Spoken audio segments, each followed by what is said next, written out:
Enlightenment and transformation. Welcome to Chief Speaks. All music performed and produced by Yuya. Enlightenment and transformation. Enlightenment comes from allowing yourself to journey through the dark shadows of death, the primordial abyss of wisdom's waters. For it is the treasures and mysteries that lie wait in the dark that transform us and propel us to a new enlightened state.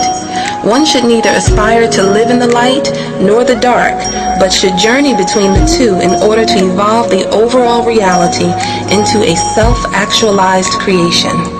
Knowledge is your light as wisdom is your darkness. The bold interplay of the two in your life leads you to an enlightened understanding of yourself and the universe you've created. Male is your enlightenment. Female is your transformation. Child is your evolution. Woman, accept the light into your darkness so it may enlighten you. Man, bring your light boldly into the darkness so that it may transform you. Enlightenment and transformation.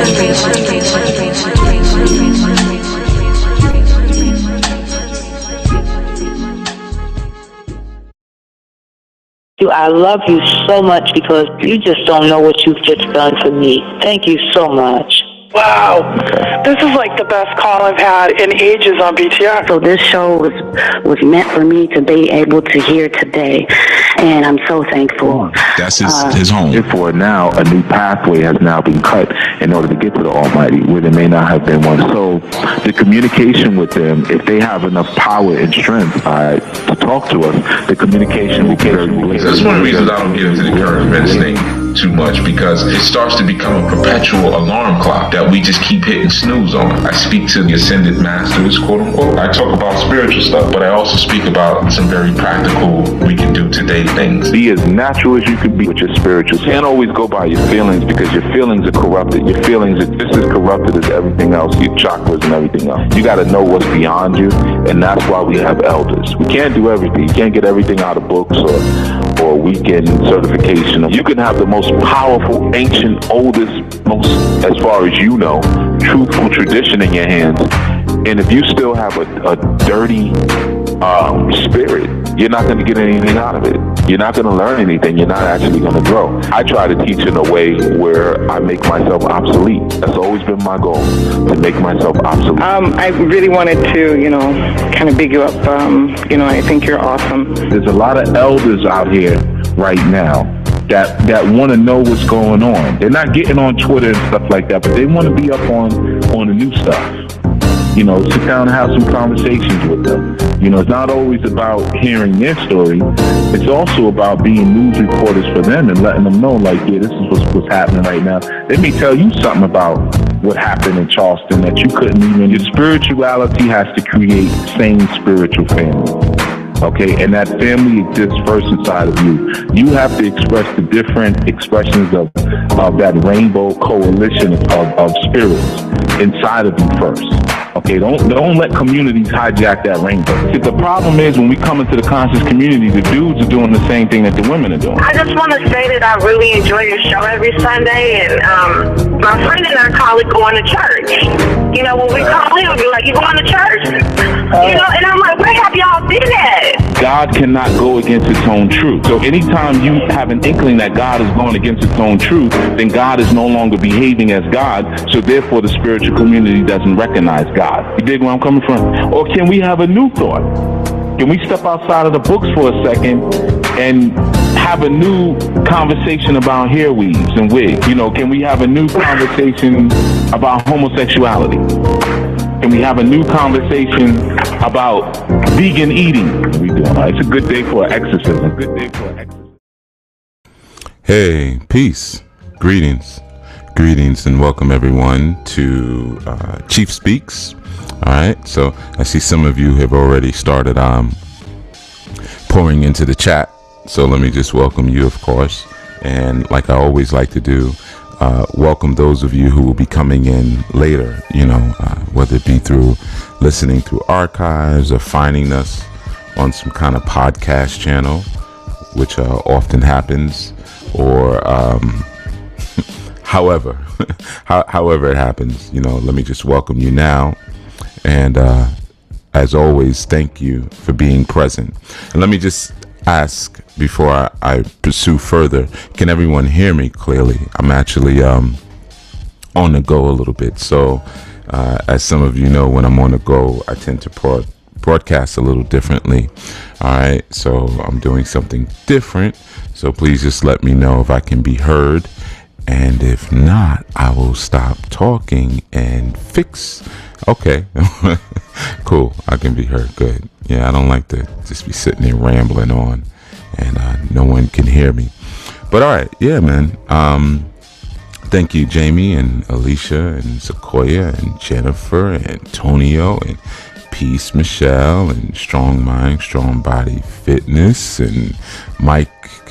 I was going to say Mikers, but Mike and let me see how many. I think we got 2 Nicoles. Yeah, peace to the Nicoles and Sister Cheryl and yeah, and Fase and whomever else spills in to the space and Lola, of course.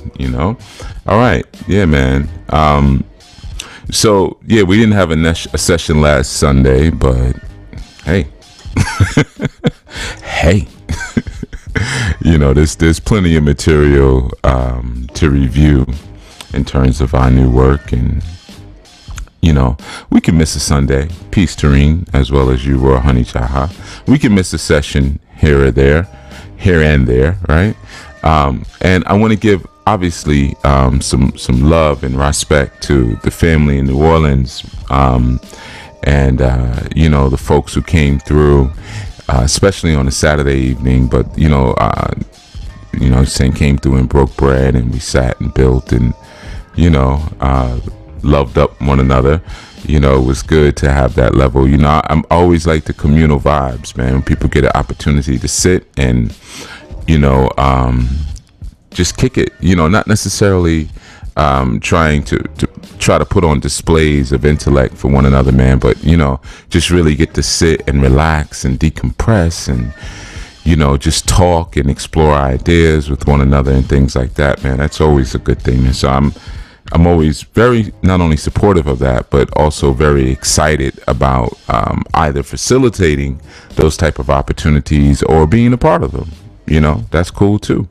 So yeah, I want to definitely give some love, man, to the family in New Orleans and those who came through and the things that we were able to accomplish and explore and deal with. We had a lot of fun. In New Orleans, man. A lot of laughing, a lot of joking, a lot of learning, and a bunch of crying too. But that's to be expected. People like to cry.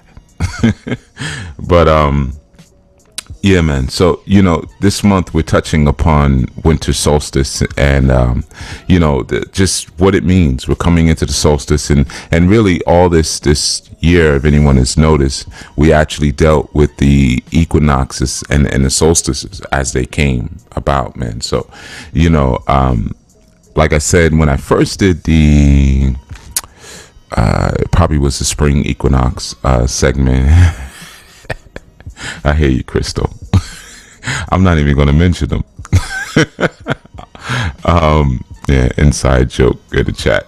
But yeah, if anyone of you noticed, one of the reasons that I wanted to cover it was because a lot of times we hear certain words, going around like solstice, equinox, balance, spirit, chakras, crystals, kundalini, meditation, and we hear all these different terms, and it's like some of us pillow donuts, some of us don't really take the opportunity or maybe get the opportunity to really know what those terms mean.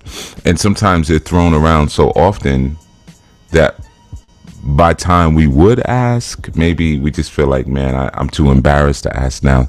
So much time is going by and I didn't ask before. So, I'm just going to roll with it. And maybe eventually I'll pick up, on what was being said. Maybe eventually I'll figure it out. But one thing that's important for you to understand is that it doesn't really happen like that.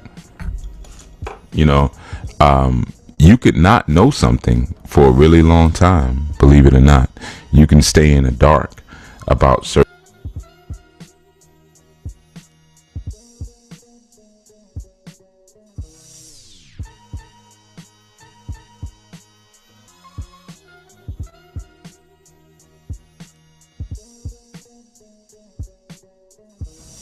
I just realized my voice dropped out, didn't it? Yeah, I saw the end, the from Antonio. Yeah. Oh, okay. I just learned something. I learned something new. All right. Cool. The way I had something set up here, I thought I could do something that I can't do. Okay. Oh, I know what I could do. Wait up.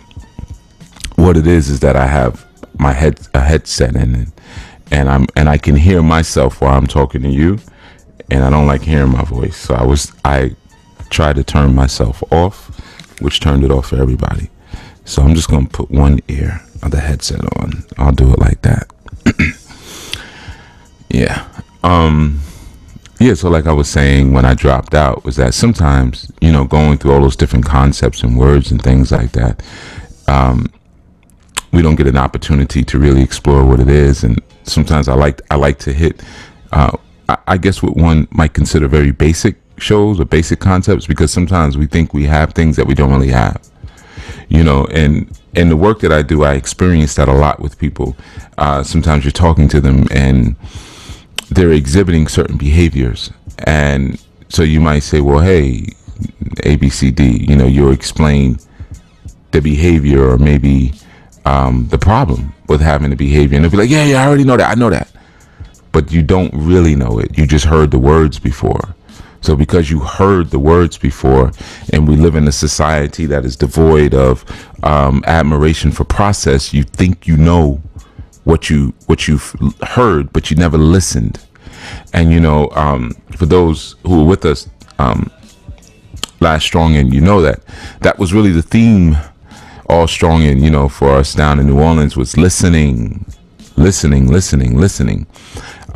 So many people, it pains them to have to listen, to have to humble themselves for 5 or 10 minutes to actually listen to what someone else is saying, and to try to learn something, you know. So they fight and resist with everything that's in them. And you know, it's similar to a meme that I had put up recently, and I basically just spoke about or mentioned trauma, and how, you know, a lot of times you can spot signs of deep-rooted trauma, you know, by people who get very defensive when you go beneath the surface. Even, and you might be talking about anything. You might not necessarily be talking about them, but anything that you may bring up that opens up something. Once something opens, then they get very defensive. They get very aggressive. They get loud, you know, and they go into that. Yeah, well, this you know, this is how I am, man. This how I talk, you know, and stuff like that. And that level of emotional immaturity and aggression, you know, it's just always a sign of someone who lacks confidence. They lack self-confidence. So in their mind, in their delusion, they make up for that lack of self-confidence with over-aggression, you know. And of course, when you live in a place like the Anglosphere, being hyper-aggressive is sometimes heralded as if it's some type of good trait to have. You know, that whole I'll go off, they don't know me. You know, we always like to say things like that. We pride ourselves in our ignorance. I'll go off, you know.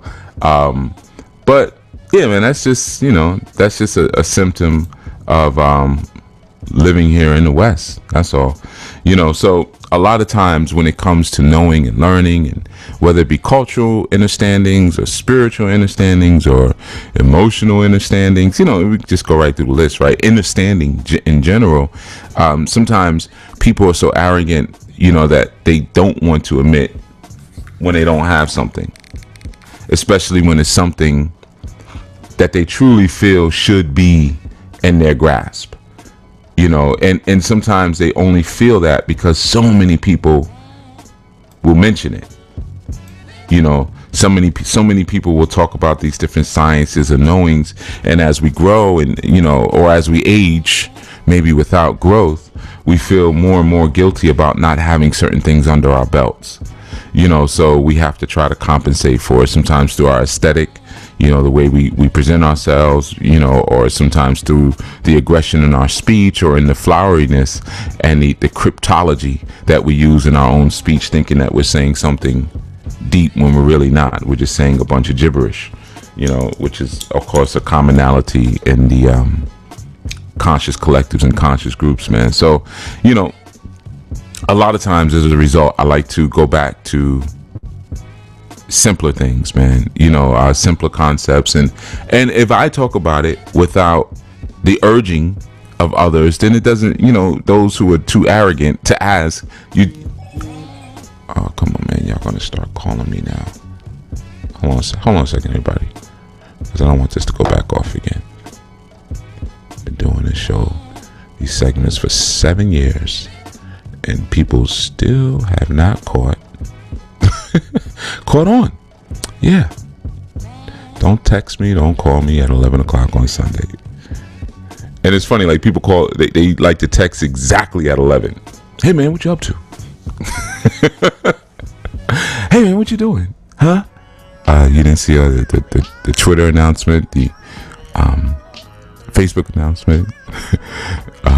You didn't see those go out. Oh, man, no, I'm just getting to my phone. But what you doing? Well, anyway, so yeah, man. So that's why we've hit some of these, you know, like more simpler concepts this year. Simpler, I would say, you know, or we could say, maybe as a better term, we could say rudimentary concepts. Again, because a lot of times people don't have what they think they have, but they need to have what they don't have, which they think they already have. You know, so we have to take them back through again. We have to bring them, raise them back up. And, you know, we spoke about that a little bit, you know, in dealing with the equinox, but as well as like dealing with the Libraic aspect, the Libraic energy, when we talked about, you know, coming into that space where we're really honestly looking at what needs to be released and relinquished, and, you know, what can be held on to, right? And you know, we just spoke about going into that death time or that quiet time and really looking and into that place of objectivity. Now, for those of you who were with us in Toronto, you know, I spoke about objectivity versus subjectivity, which basically is objectivity is your divine self, subjectivity is your human self, because you're subject to conditions when you're in the world of humanity, you know, now, and those conditions are spirits. So your spirits are like, you know, like some people are subject to their emotions. They can't get beyond their emotions.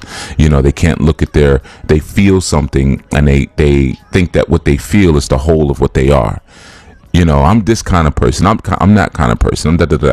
So they now become subject to the spirit or the condition, you know, and basically it rules over them. Right? So those are people who look outside of themselves for spirits to tell them what to do. You know, no different than someone looks outside of themselves and looks for their anger to tell them what to do. You know, or push the door. Thank you. All right. Yeah. Side conversation going on. All right. Thank you. I like that purple do-rag too, man. It's real pimpish. Yeah, that's a good buy.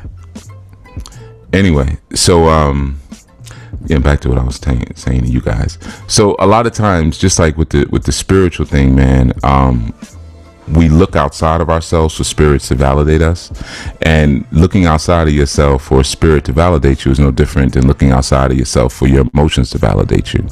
You know, or a condition to validate you, because conditions, emotions, spirits are the same thing.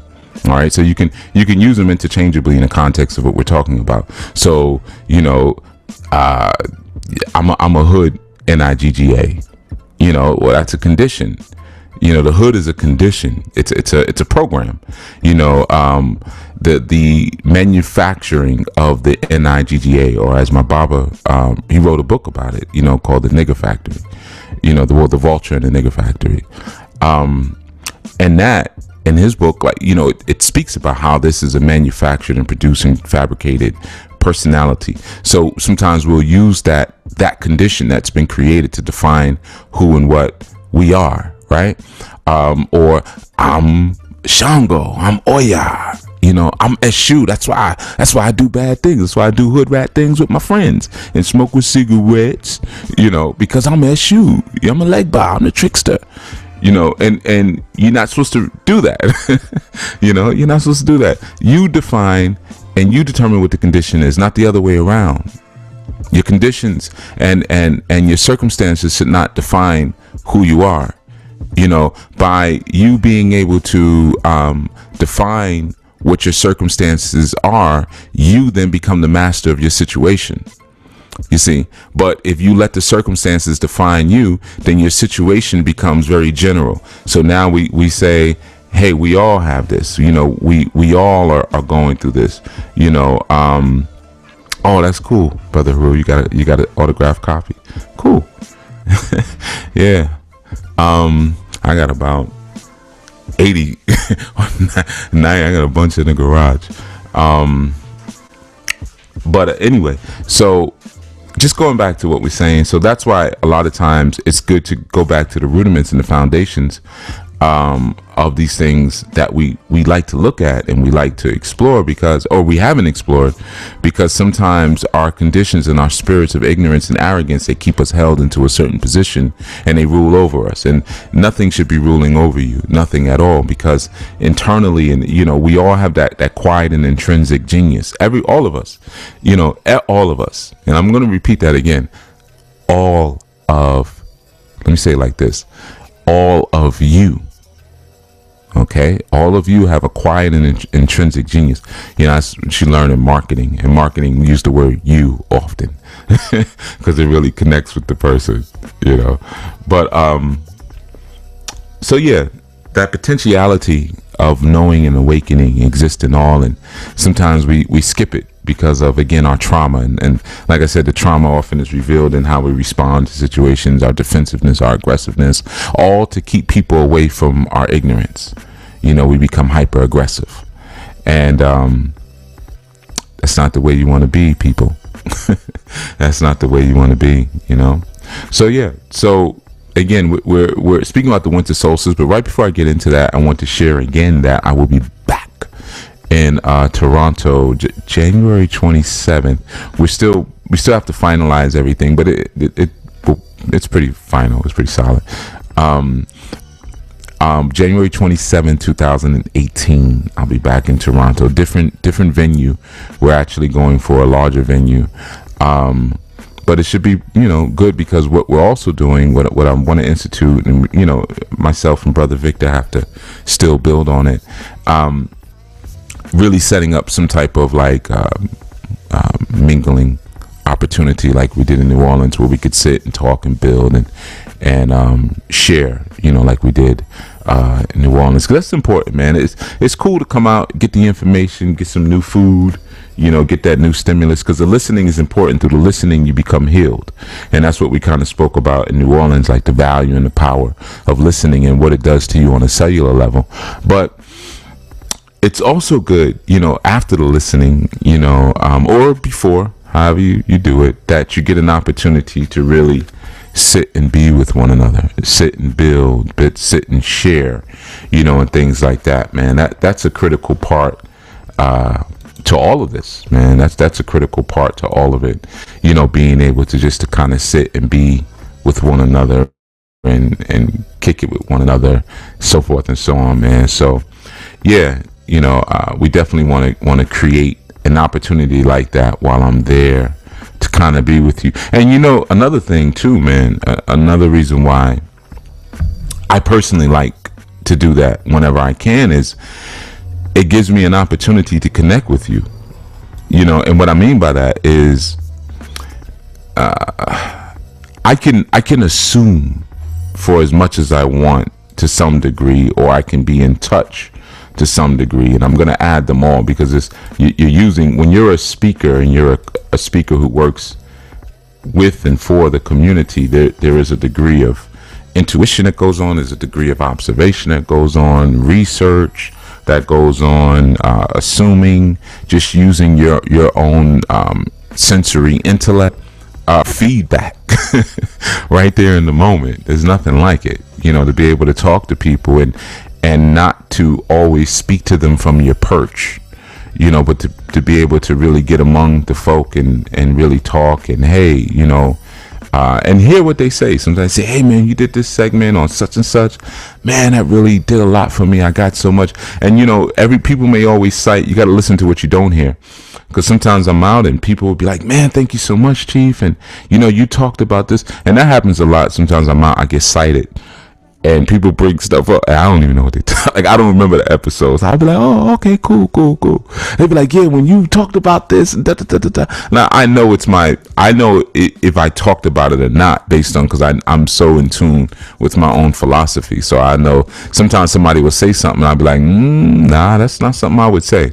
You know, and then they'll go back and be like, yeah, you're right, you didn't say it like that, you said it like this, right? Well, it's something different. But you know, there's over 600 segments online now, so I'm not gonna. I remember when I hear them, but you know, I don't go back and listen to them and things like that. So sometimes people will say that, but what I'm saying is that you learn a lot too from what's not heard. So sometimes I'll be like, well, dag, man, what about the segment I did on this, man? I thought I was going in, man. I thought I was really, you know, cracking this thing open, and no one ever talks about that one. No one ever, and it doesn't mean that it wasn't valuable information. Maybe I just didn't present it in a way that really connected with people. So then maybe I got to go back and listen. Maybe I was, you know, talking too slow, I was talking too fast, or the music was too loud in the background. You know, it could be a lot of different things, or it just wasn't the time for it. You know, it's just something that maybe needed to be held for a while. Maybe I was racing ahead, or maybe I was too late with the information. Whatever, you know, there's a lot of different reasons as to why people may connect to something or not connect to something, you know. So yeah, being able to get that immediate feedback is, I like, man, getting among the people, kicking it with them, seeing what they laugh at, what they don't laugh at, what upsets them, what doesn't upset them, what kind of foods they like to eat, why they like to eat, you know. So yeah, I always like those opportunities when we can build like that, man. So just again, reminder, you want to start putting that on your calendar. It's a strong end, you know, get that time off. And I'll be up in the area for like another strong afterwards, you know, after I do the actual event, man. So, you know, for those who missed me, which was the big challenge last time I was there, and it was mainly only a challenge because y'all all waited till the last day, just like you did in New Orleans, by the way.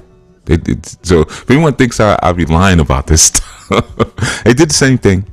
It's getting emails, you know, when I was getting ready to drive out of town. Chief, I'm trying to link up with you. I'm coming from such and such. Where can I find you? Yep. I didn't even reply to any of those messages, and told the crew just to leave them where they find them.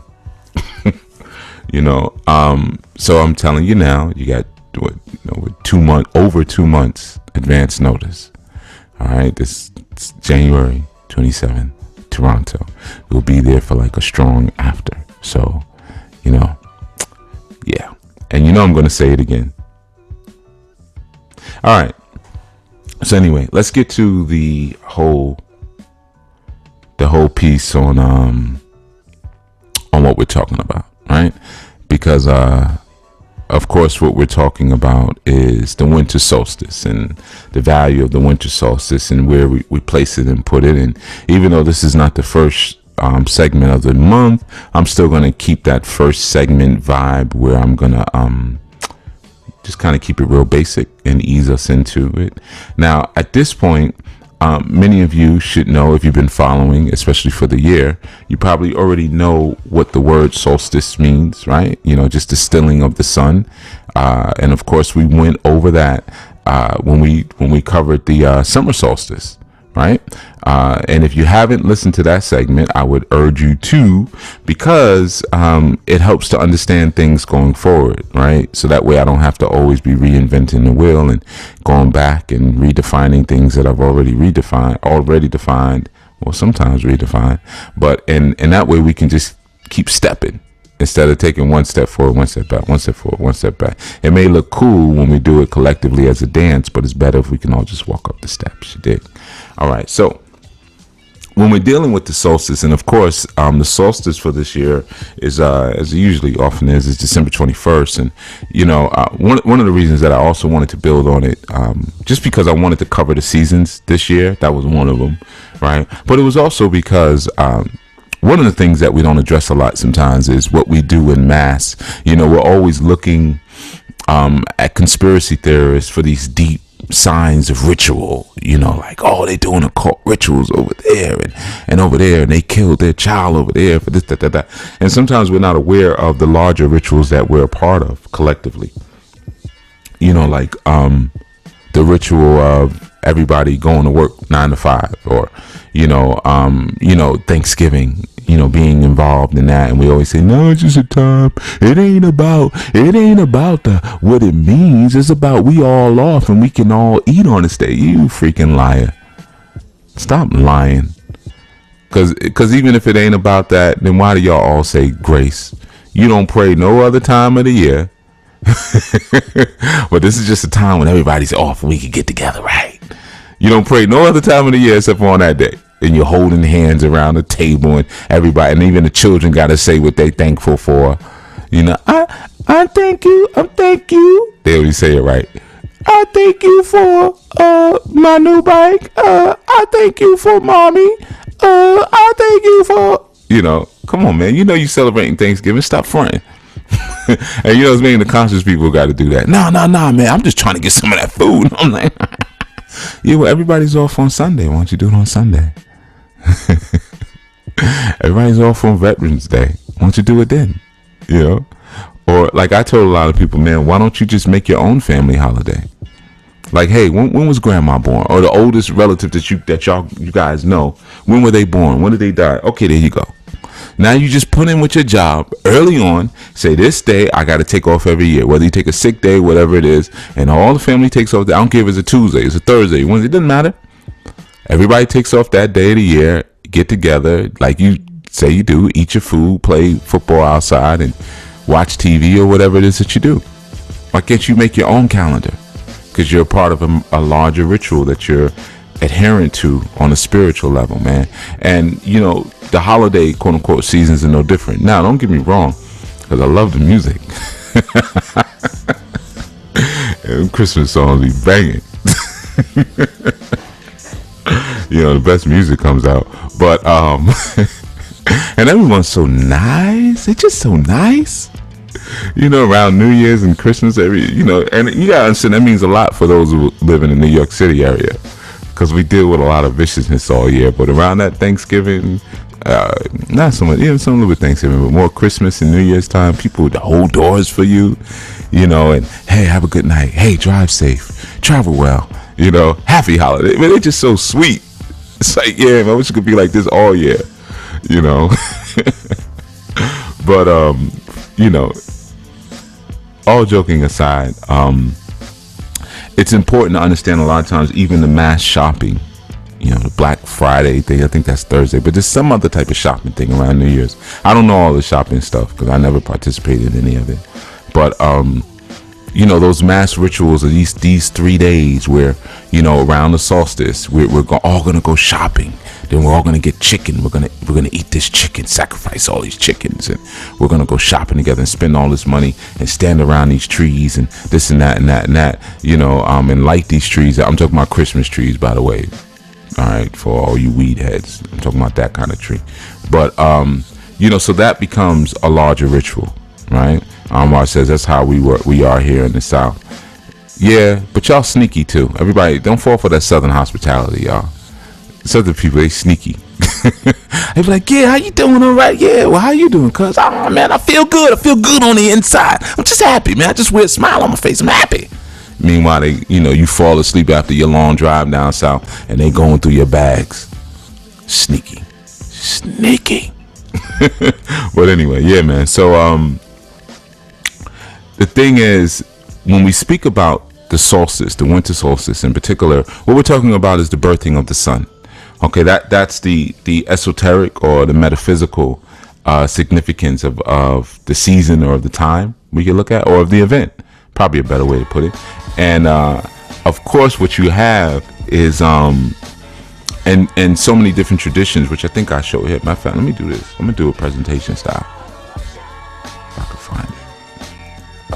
I'm going through the slides for those of y'all on YouTube. Man, where did I put that rock slide? here we go. I almost quit on you. Okay, so like here you see, you know, all of the different energies that came forth on. I just put it up in the slide real quick right before the segment started. But all the different energies that came forth around that December 25th, right? So here we have, and I'm going to say them out loud for those of you who are just listening and don't have the video in front of you, although I don't know how that would be possible, but I guess maybe in archives. So we have Horus, Osiris, Attis, Krishna, Zoroaster, Mithra, Prometheus, Hercules, Dionysus, Tammuz, Adonis, and Hermes, right? And that's a small symbol because there's a lot more.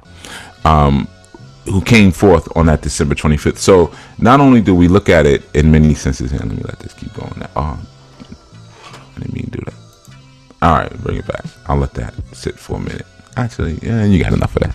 Anyway, so not only do we look at those different energies, you know, that come forth around that time, but we're also looking at, you know, the birthing of it's an astronomical event, it's a celestial event, but we're also looking at the birthing of ourselves, you know, where we create a new relevance for ourselves into the world, right? Now, and the reason why I brought up earlier in the segment the whole Libraic piece, when I spoke about killing off certain things, allowing certain things to die, you know, allowing certain things to you know, be put on the scale of Libra and determining this, do I need this or do I not need that, so forth and so on, you know. And then of course when we have that summer solstice, is like, I'm here now, you know, I'm doing it up, you know. And the fullness of what we are is when the lamp of God comes to its apex, or the Son of God, S-U-N, comes to its apex. Now what is God? You are God. So the Son of God is what? Pineal, right? So your truest self, your Iwaju, is coming forth, that brow chakra, so that you could be the fullness of who you are. So that spiritual rebirth that we go through the winter time, or through the winter solstice, as it operates, you know, in different ways on a personal level, it's a rebirthing. But a lot of times when we speak about rebirthing, or, you know, it's like the Diana Ross, I'm coming out, like I'm coming out, and then it's like, you know, it's the horns, and it's like, boom, I'm born, I'm here. But that's not what rebirthing is. Actually, rebirthing is quiet. And that's why when we come forth and we rebirth, or when the Most High comes forth, it comes forth as a baby. Not only because the Most High is a baby, you know. So that's what I'm saying, that this society is so tricky, right? Always giving you images. Like that's why I always tell you guys, whatever Western society tells you to do the opposite, and you'll be okay. God is an old white man with a long beard up in the clouds somewhere. No, the only old white men with beards and robes is down here on the planet, because God is eternal. So God is and it's an eternal child, an eternal baby. You know, we're getting old. We go old. We grow old and crusty and weakened and things, not the Most High. So anyway, so that birthing that we're speaking about is not birthing into this big I'm coming out moment, and, you know, the drums and the horns and the fog machines and the light. The birthing is quiet. See, when you come back into a knowing, and when you come back into an awareness of yourself and who and what you truly are, and you allow some things to shed and essentially become born again, quote unquote, right? Essentially what you're doing is you're becoming a baby again. You're regenerating again. So you're not so stuck into the I know, you know, which is the biggest problem. See, people who kick that I know crap all the time, I know you ain't rebirthed in a minute. And they may go through a lot of different systems. I was in a Source set, then I was dealing with the Akan, then I was dealing with the Yoruba, then meditation, then Buddhism, and everything. And then you might say, oh, so this, that, you may talk about, yeah, I know, because I studied that over here. Well, what about, I know, I could study that over there. Yeah, I know. And those be the main ones that be mispronouncing everything. So you know they couldn't have stayed. Because if you don't know how to pronounce something right, come on, let's just keep it real. This is me. You know I'm going to keep it real. I'm only your brother. If you can't pronounce something right, how much could you have actually studied it? Come on, man, let's be honest. When I hear people say things like, yeah, I studied the Orisha and the Yoruba. If you can't pronounce the words right, man, come on, you didn't study it. Stop. I'm not going to say his name. I ain't going to do that because he's my man, so I don't want to. But a well-known speaker I know, he used to always do that when he would talk about the Orisha, and he would say, yeah, man, because you know, Ishu, you got to get this offering to Ishu, or you say Isu, give it to Isu, you know, and Shango. Like, nah, man, if you can't pronounce it right, that means you haven't been around any elders who have been using those words, who sat down and taught you anything about them, because you would have known right then, you would have heard I'm saying it wrong. And let me just put it out there, man. I've heard of some of you guys who listen to me, quote unquote, well, let me say, who hear me say I'm wrong too. Knock it off, Antonio.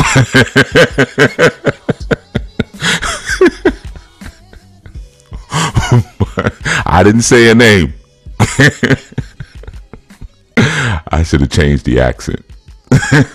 But yeah, man, like I've heard some of you to it too, and then in some of those same areas, when I say, well, have you studied it? Maybe you need to look this up again. Oh, I already looked that up, Chief. I already know about that. You sure? But you didn't say the name correct. How could you have looked it up? You never heard me say that. You never heard me say it like that. So that's a sure sign immediately that, like, someone has not studied something, or they've only studied it in book form. I'll give you an example. I'm gonna call myself out. I did a show talking about sigils one time, and I said like maybe 3 or 4 times inside the show, I said sigil. And I kept saying sigil. And the reason is, and someone put a comment on the video, it's pronounced sigil, right? And I said, yeah, it is. And I said it right during the show, but I kind of interchanged it, because it's not really something that is all that it's not that dear to me, so I haven't really done sigil work with a lot of people. So based on that, most of what I've done in terms of sigils has been reading about them, studying them, learning them in books, and then doing it myself. But really, because I deal with Veves and I deal with Odu, I've always kind of like, well, I'm just gonna go right there. But I'll still share the information, right? So that was a surefire sign that, well, Chief Yuya probably never really got deep into sigil science. I don't even have to exaggerate, deep into sigil science, because he probably would have worked with some elders who mainly work in that world, who would have said the word right so many times that he wouldn't mess up the word sometimes. See? So that was a sign right there. You know, and even though, yeah, I did say sigil, but I said sigil sometimes, right? So it's a surefire way to know if someone is really in something or not. Now, you ain't never gonna hear me say Yoruba. I have to strain to get myself to say it like that, you know, because I've for years heard it said the right way. So it's hard now for me. I'd have to try to say it the wrong way, right? So hearing versus listening. So the value of the listening, or the value of that solstice, is you're coming back in as a baby, and a baby is listening because the baby doesn't have the language yet. Oh, you mother effer. Excuse me, I'm sorry, I didn't mean to say that. Oh my God, like you don't know. Hold on a second. Somebody want to call me. Goodness. And he should know better. He should know better. I should have answered it on it. You still going? Hold on a second. Hold on, y'all. I'm sorry. Because the phone is going to disrupt. You know, why is it when someone calls you and then you send them a voicemail, they call you right back? If I sent you the voicemail, it's because I don't want to talk. Now come on, man. All right, let me just leave him a quick message. Hold on a second. Oh, I can send an audio message. Hold on. Hey, man. 11 o'clock Sunday, Chief speaks. All right? I'm doing the show, brother. All right. All right now. Not you. It's the phone. Now I got the whole house shook. All right, where was I at, man? And he should know better. So, yeah, man. So, speaking about the quietness that we come back in with, right? So as a baby, you know, you're coming back. That's why when you see all these saviors are born, or the winter solstice, the sun being born, you would think that, okay, well, the sun is born, so that should mean that it's bright, right? You know, But essentially what it's representing now is that, you know, that darkness overtaking the light, the days are longer, so forth and so on, because the sun hasn't matured yet. So that darkness, and you know, we look at it like it's evil. Darkness is falling, you know. So we look at it from that perspective. But what it just is a time for creativity, and you get your creativity. Usually we're more creative as children, right? You know, we look at a pile of dirt, and the dirt will become like 10 different things. My best friend, you know, something I got to conquer. I'm going to race my bike over it. I'm going to lean against it. I'm going to hug it.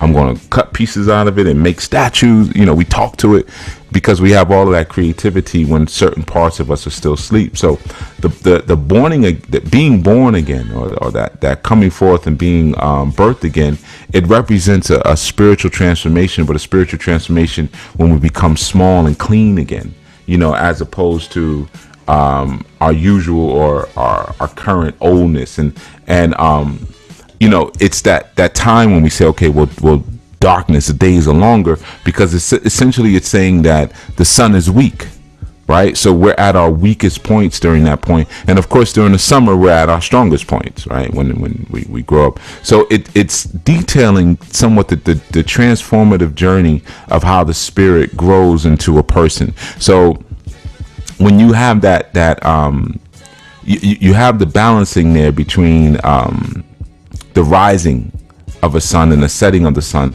or the darkness that we may go through, and how the birthing of that light, how it really speaks about the first moment of creation.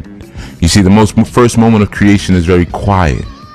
You know, it's something that and that's why a lot of times in our revelations, or when we grow, when we change in the spiritual work, those who protest the loudest are usually the ones who are not really getting it yet.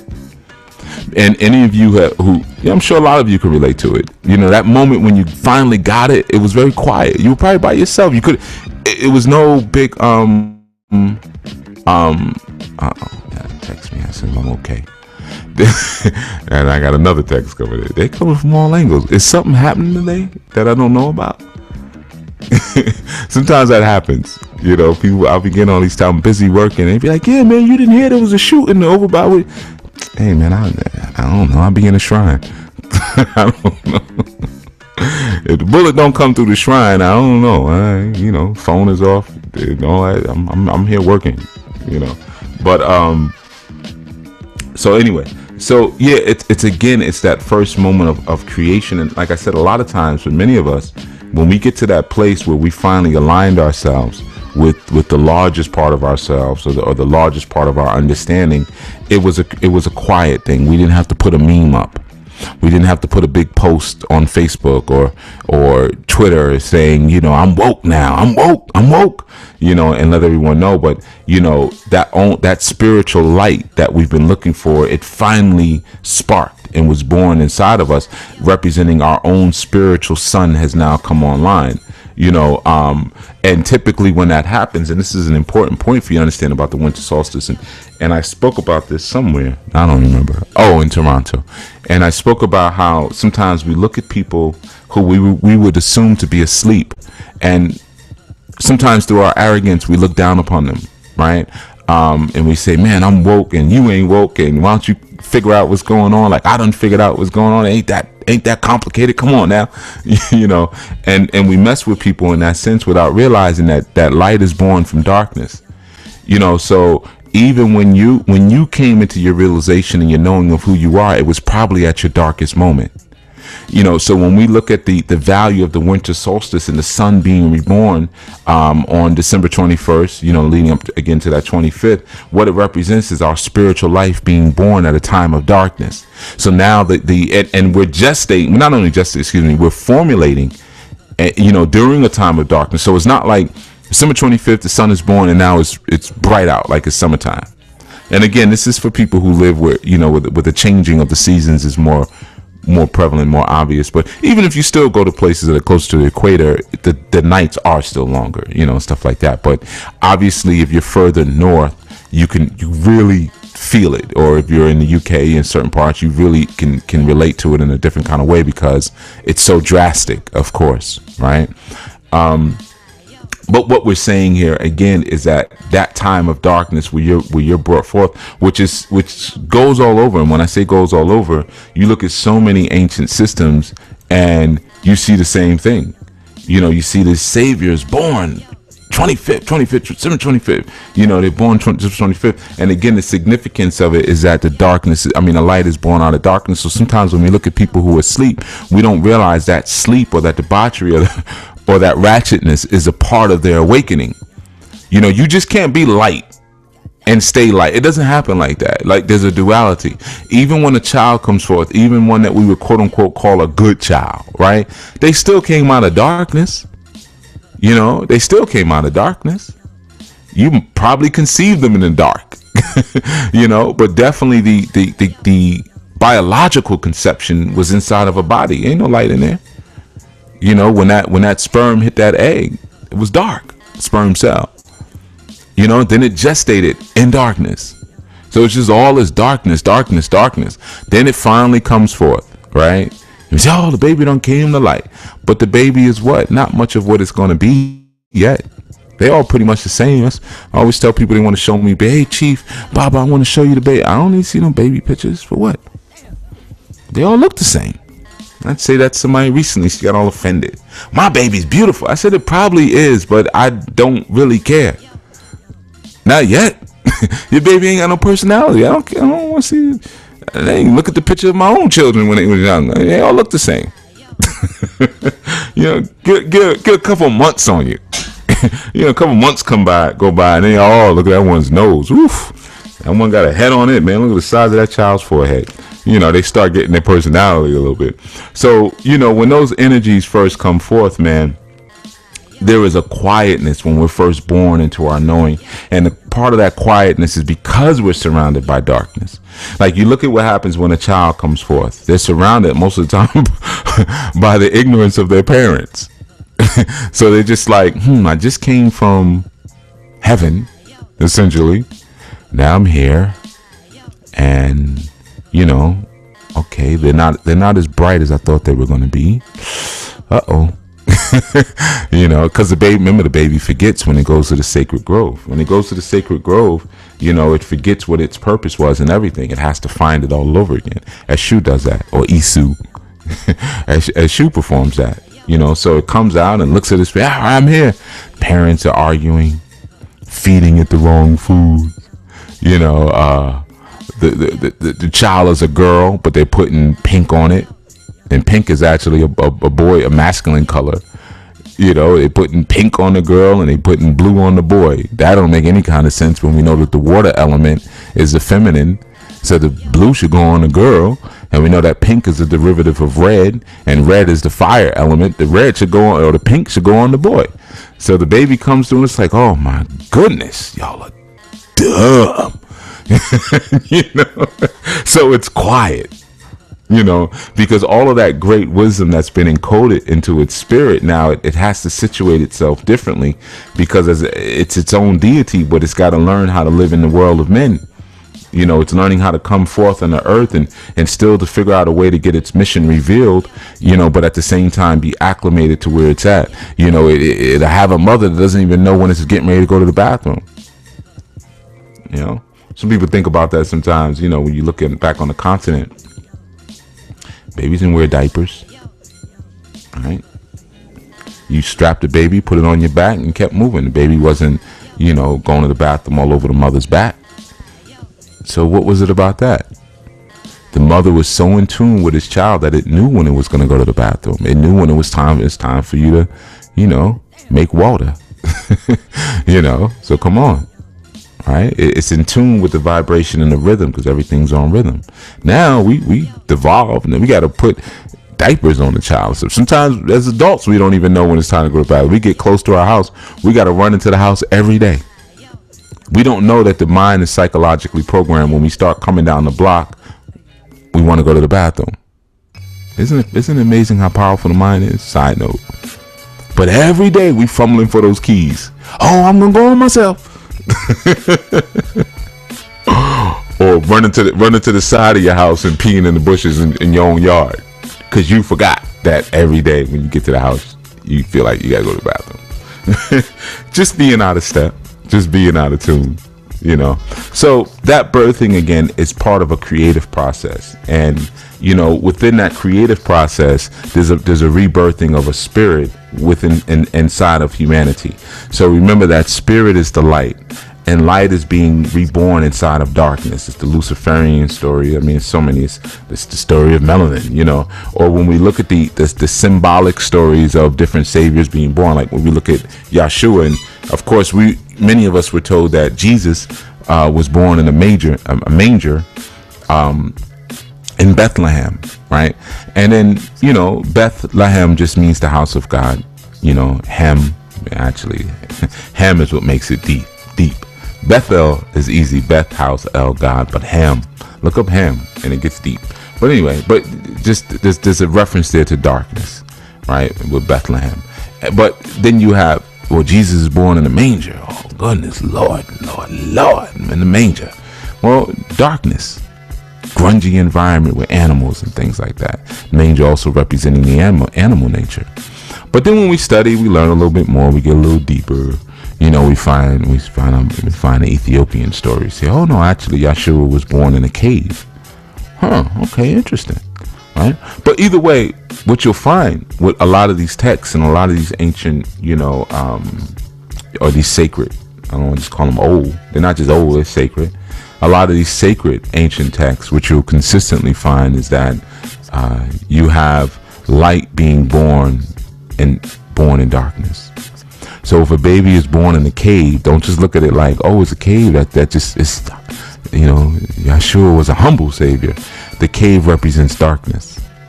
You see, so you might even look at the movie The Matrix, you know, and you see that scene when they go to see the Oracle and she's in the projects. But she had all these genius children inside of the projects, again representing that the light that comes forth, or that spiritual light that comes forth, it might come up, or usually it sparks itself in the most darkest of spaces, representing again the greater universe, the greater darkness of outer space, you know. But when those stars come forth, or that spark comes forth, it's always going to be in the most darkest and maybe even degraded of environments. And you'll find this again if you look at the Hindi stories, or even look at the Incan stories. You know, if you ever get a moment, which it can be fun, you know, the Sumerian stories, and really learn about the different birthing, or the birthings of the different saviors that came forth, and how holistically, if you look at it, there's these parallels that exist within each story, you know, and how the sun moves a degree, and it gets interesting. But those holy children that come forth are you. So the holy child, or the holy savior, is representative of you as being that holy child, or that holy savior, and what you're coming through to be and to do in that moment, in that first stage, you know, before that summer comes and you're strong now, you're coming forth, right? Summer solstice I'm referencing. You're coming forth to listen, right? You're just coming forth to listen, because that's what the child does. The child is pure. It can't really talk. It just observes the world, you know. So there's power in the smallness. There's power in quietness. And most of the time when you become very weak and you have to go through your regenerative period again, you're weak because you think you know everything.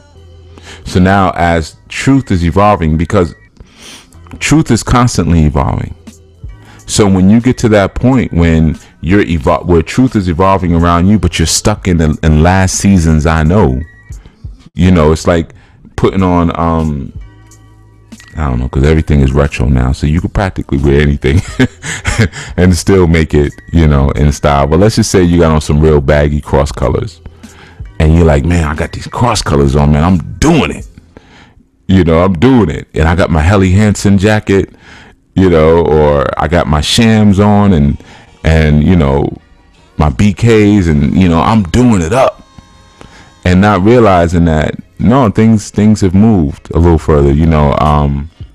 That fishnet sweater, maybe it's not really the thing, or that shark skin suit, you know, it may have really been where it was, but you know, Rolex makes new models now, you know. That's an old Rolex, that's an old Movado you got on, you know. So you understand that this was the truth at that moment, but it's evolving. Everything is transforming and evolving if it's in this space. And even your understanding, it becomes a material thing when you attach yourself to your understanding. As I've shared before, material attachments are attachments that exist in the mind. It's not your car or whatever, because as soon as you say your, that's a mental conceptuation, like my car, my wife, my children, my church. I think there was an R. Kelly song like that, right? But anyway, so that idea there of my, or I own, this is my, now depicts a relationship that you have to that particular object, which is a temporal object anyway, if it's here on the planet. Your marriage is temporary. Your role and responsibility as a parent is temporary. All this stuff is temporary. So if you're not evolving, regenerating with the regeneration of truth, then now you get stuck in the wrong season. And if you're stuck in the wrong season, then things will begin to collapse and fall around you, and you feel like, I can't catch up. I can't get to where I need to be. Like I was telling a music friend of mine that yesterday, we were talking, not yesterday, day before, we were talking about music. He's been working on this project forever. He's in his mid-30s. And I said, listen, man, you're doing it wrong. And he was like, I was like, yo, have you started working on any videos, any video concepts? And he was like, nah, man, I'm still working on the project. He's been working on the project for like 2 years now. And I said, listen, that era is over. Like, I come from the era where you could release a project once every 2 years and still be on top. Because people really took their time to absorb what they were listening to. They really took their time. Like, first of all, there were albums. So you will put the needle on. You're not going to keep getting up every 3 seconds, skipping to the song you want when you're playing an album. Even on tape, you're not going to do that. You're going to let it play through. So when musicians made projects back then, they made them with that in mind, that I'm going to take this person on a journey. You listen to like a Pink Floyd album and you'll hear what I'm talking about. It takes you on a journey. Side A is a certain journey. Side B is another journey from beginning to end, right? But now, well, even when CDs came out in 1987, it's like, oh, I can skip quickly too. It's not like, with tape you had that auto stop if it had silence in it, or fast forward. But I can skip to the number. I can even program the numbers and only the songs I want to hear. And then it went all digital, and it's like, now I just listen to that one song off of the project because that's the only good song on here anyway. I don't have to go on your journey. So I was explaining the way you're trying to do this, you're behind the times. Now you got artists every 2-3 months they're releasing something. Does it sound good? Nah, it doesn't particularly sound that great. Are they every 2-3 months are they giving you classic material? No, it's not classic material. Doesn't really even sonically doesn't sound that great. They didn't run it through vacuum tube compressors and your $9,000 EQ, and they're not running it through APIs and through the Neve console, and no, it's ran it off the little laptop, put it out, it's on iTunes. Because that's the era we're in. We're in the era where now we're devoid of process. So people have really short attention spans. You see, and that devoiding of process, what it has created is it's been like a feeding ground for the phonies. But this is just what it is, right? It's just where we're at. And what I mean by that is a lot of people have created very prolific and large careers on the internet, quote unquote teaching. But you, average listeners, I'm not speaking about anyone in particular, I'm just speaking in general, because you hate process, because you want everything quick, like people will email or ask, Chief, what book did you learn all that stuff in? Negro, do you think you're going to sit down with a book? You're going to read a book, and I know and if I did give you a book, it'd have to be something you could read in 10 days anyway, or less, if there was a book, if it was such a book. But you want to get a book, and then I'm chief overnight.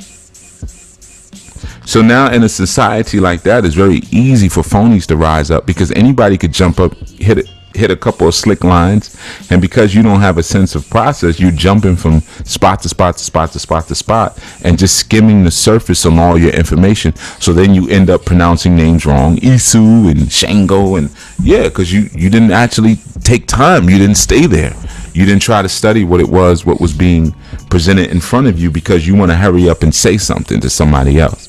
And in most instances, you want to hurry up and be something. And that's been the greatest downfall of a lot of you who say that you're learning. You want to be something too bad.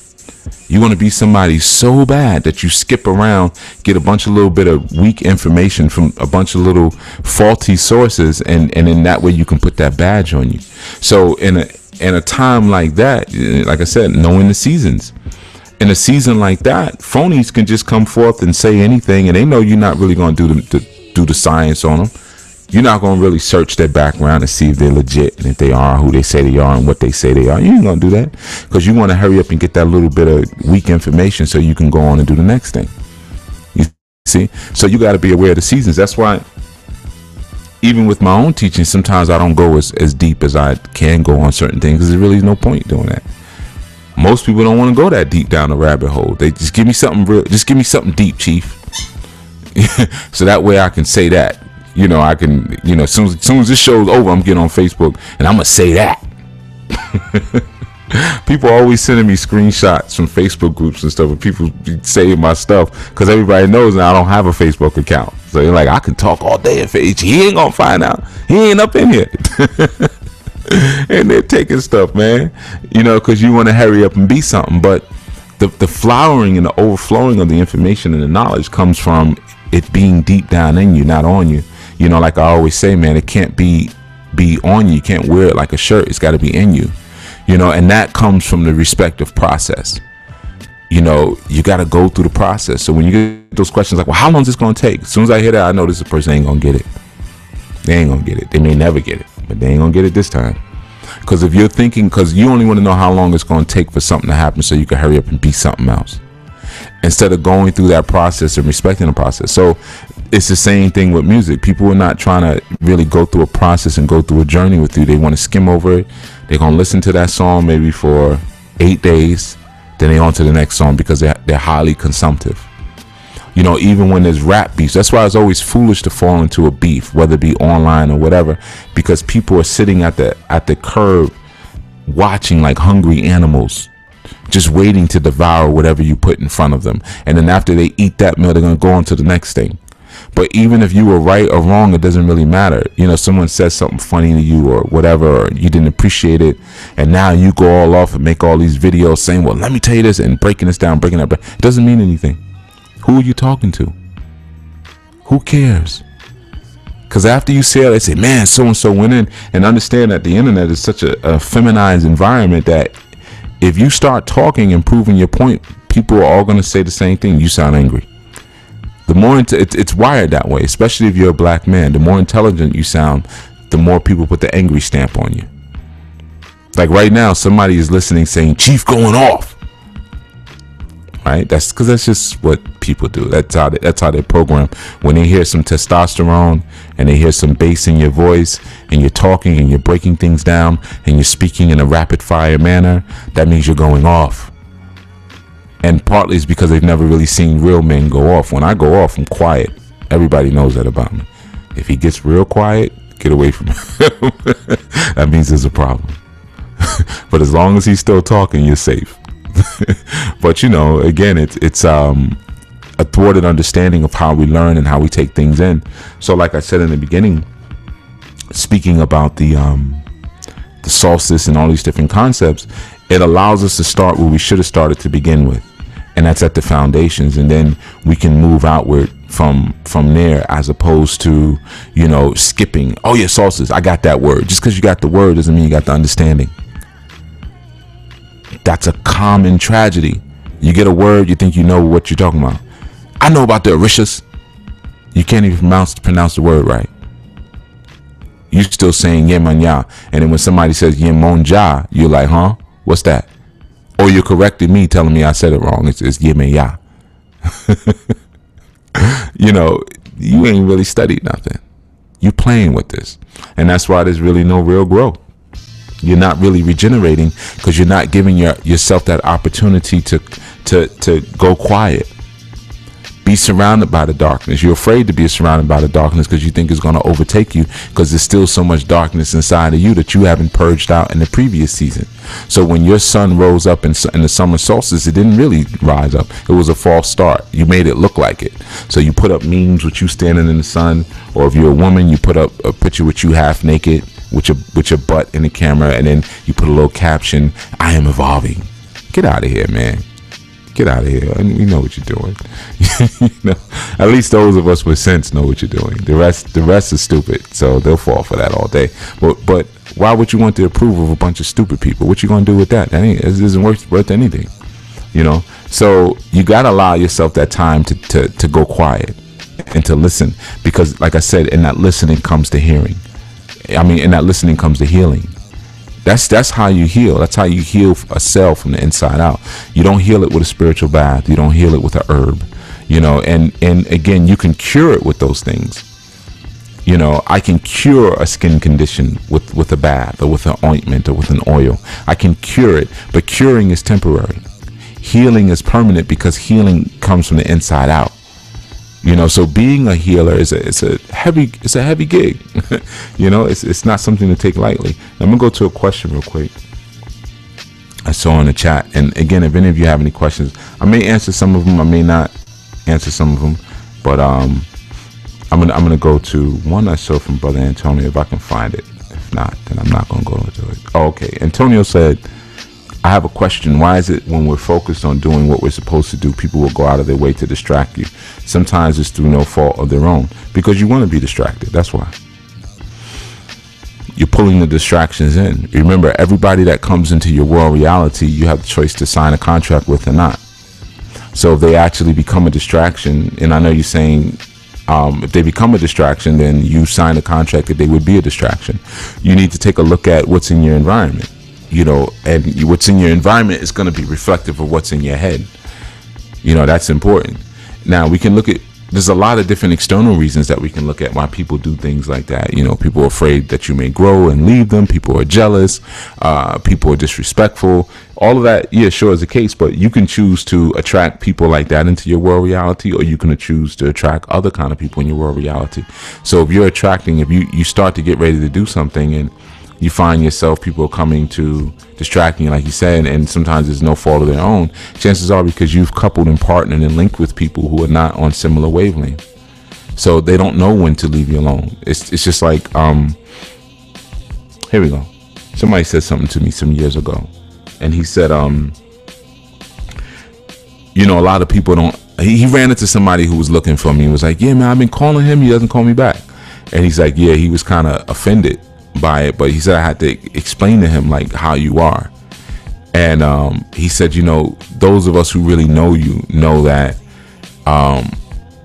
you're always doing something. Even if you're talking to us on the phone, you're probably doing 2 or 3 things at the same time while you're on the phone. So we know, like, if you know, if there's an emergency, you're always the first one there. But if it's just some casual stuff, you pretty much are never there. So because they know me, okay, because they know me and they love me, you know, they get it, no big deal, right?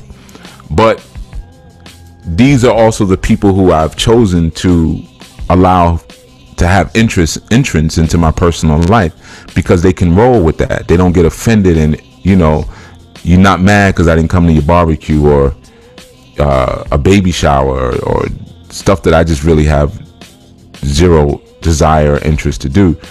You know, but people who know me know it. Nah, it's just how it doesn't really mean anything, because he, you know, he's there. He's down for the cause. He just doesn't come around.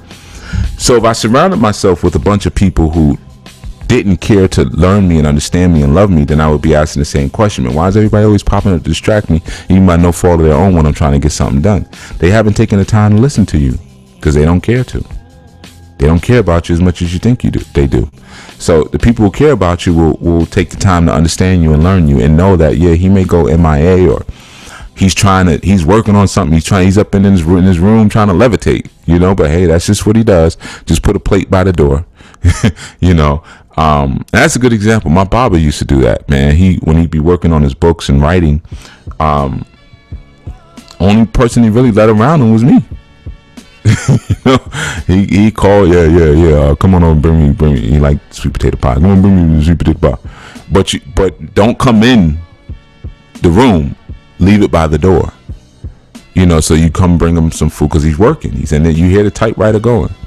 He's in there working. You leave the food by the door, and you come back a couple hours, and it just be an empty plate there with bones and a and a sweet potato pie tin. That's what it is, right? It's that. So in that moment where they're doing that, as someone told me once years ago, sister said, yeah, when you're doing music, you could care less if I exist or not. And it was such a beautiful statement that she said that I made her my woman. I was like, you know, I like you. I'm gonna keep you. You know, because it was such a caring thing. She said, yeah, when you're in the studio in there, like, you don't even care if I'm alive, if I even exist. I've learned that. See, it took time for her to learn, because at first I remember leaving the studio and she'd be in the next room crying because I ignored her. She came in talking to me, I didn't even hear her. And then she finally figured it out. And it wasn't a hurt thing. It was like, oh, this is just how you are. Like, you're dead to the world when you're in that space. So that's what it is, Brother Antonio. You know, you got to get around people who recognize, who care enough to learn you. And when you get around people who care enough to learn you, you won't have that issue. But also, getting around people who care enough to learn you is going to cause a transformation in your own thinking, because you have to see yourself as worthy enough to be learned, which is one of the first modalities of self-love. You know, am I even worth exploring? Self-knowledge, self-awareness. Am I even worth getting to know? You know, sometimes we crowd ourselves and adorn ourselves with so many external accolades that we don't actually get into us.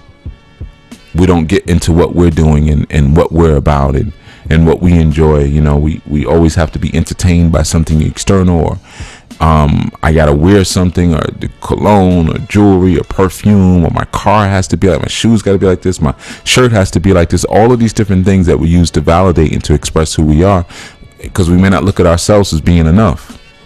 You know, I am my own jewelry. You know, we don't say things like that. I am my own mink. You know, all of these different things where we look at ourselves and say, yeah, man, I am enough. You know, I am enough. And then when you start to look from that perspective, it reflects and vibrates outwards. So everyone who's around you doesn't start to distract and pull on you when you're in your creative moments, because they're on their I am enough vibe too. You know, everybody's on there I am enough. You know, so that's something that you want to really start to explore. And again, it takes you going inward for you to start to make those external changes. And that's basic metaphysics. A lot of you know by now. You know, your outward reality reflects your inward reality. So if you have people distracting you, then that's all the distractions that exist in your mind that you haven't addressed in a way with boldness. You know, like sometimes somebody may come and you don't know how to prepare the world for what it is that you want to be. You know, I have, even my own self, man, I got ghosts that haunt me. Times when I was working on something and somebody came in the room and I went off on them and they walked away crying, and I felt, you know, I still feel bad. And we going back 20, 30 years, and I remember the look on their face, like, you know, but it's because when you're in those modes, you're a different person, and you're raw and you're open when you're creative. And, you know, somebody comes in the room and showing you something stupid, you know, like, hey, look on my laptop, and look at this picture. Look, isn't this funny? Or look what so-and-so just said. It's like, get the fuck out of you know, like, and lock the door behind you. You know, you kind of get into that thing, and then, you know, it's because you haven't properly prepared yourself in the world for what it is that you want to be. You know, and letting them know, like, no, listen, this is during this time and this time every day. You know, you got to be like my man Bleak Gideon. You know, from Mo Better Blues, where he's like, listen, I told you my practice hours, what you coming in here for? You know, you got to be like Bleak. You know, so some of us haven't really taken ourselves seriously at that level yet, man. So it's a lot to that, man. All right, I think that was the only question. Anomaly TV says you can't be the artist and the audience at the same time. Wouldn't it be cool if you could be, though? Sometimes you can, though. You ever have those moments when you lose yourself? And I know you have, because you're a dancer. So you have to have. Dancers lose themselves. And you just kind of like, look at what I'm doing. Look at me. But yeah, you're right. For the most part, it is very difficult. Sometimes even after being an artist for so long, you can never be the audience again. You know, whether sometimes you go into a space and people recognize you, and you know, that's one of the reasons I don't go to Bembe's. Not anymore, really, because every time I come in, they want me to come up front with the Ifa priest. I don't be wanting to do that. I want to be in the back with everybody else. You know, I want to be around the circle with everybody else. But this Baba, come up, Baba.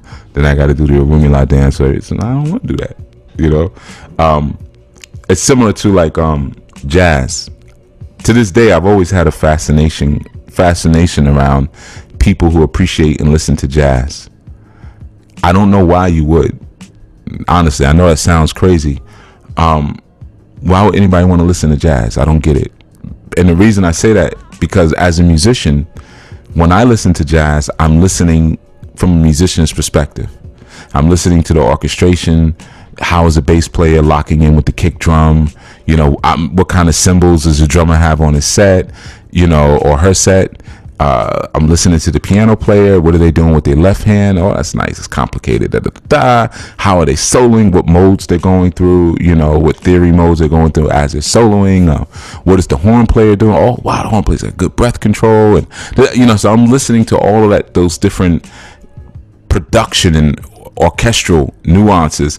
But the average person, I don't know why you I don't know how to, and that's just me. I've always tried to make my ear, like, how would I listen to music if I couldn't play it?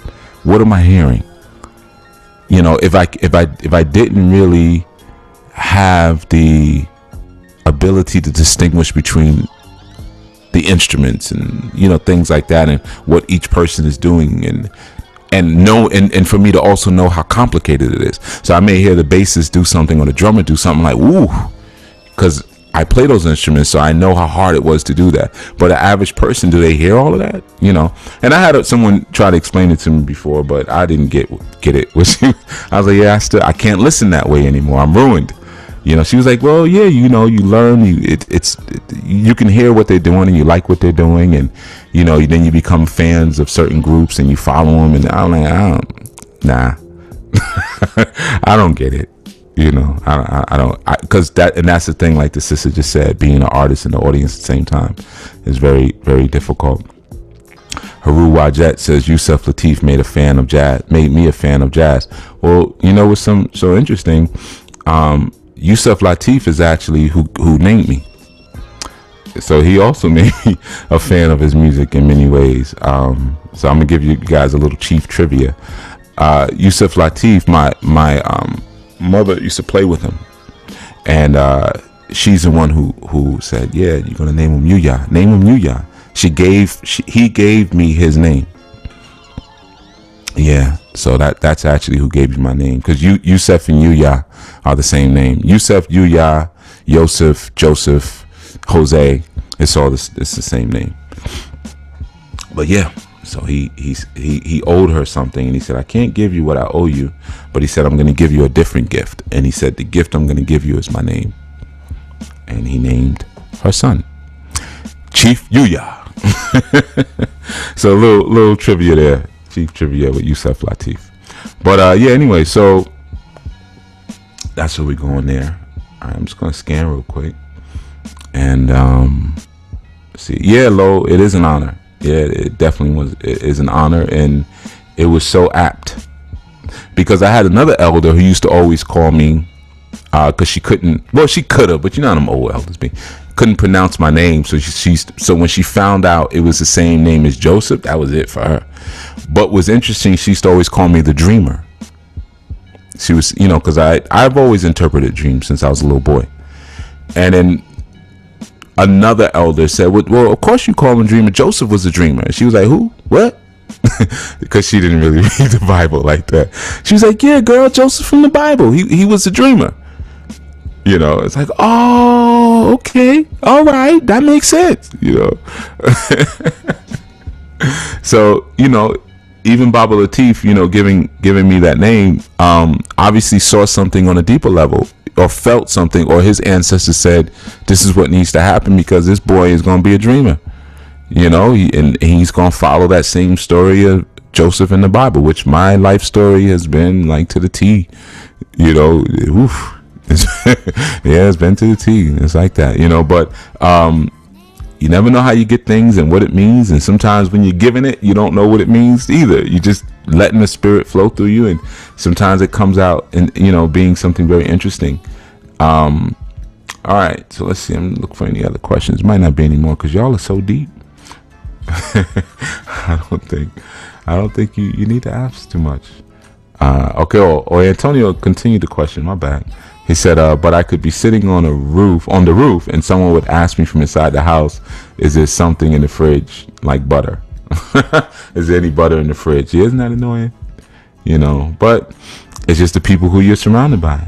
That's all. They don't, you know, if you're an artist or a spiritual person, you know, it's very difficult to be people with or around people who are not also as allegiant to those concentrations as you are, even if it's not the same form of art, because they won't understand you when you're a baby. They won't understand why you are still so humbled and so quieted by what it is that you dive into.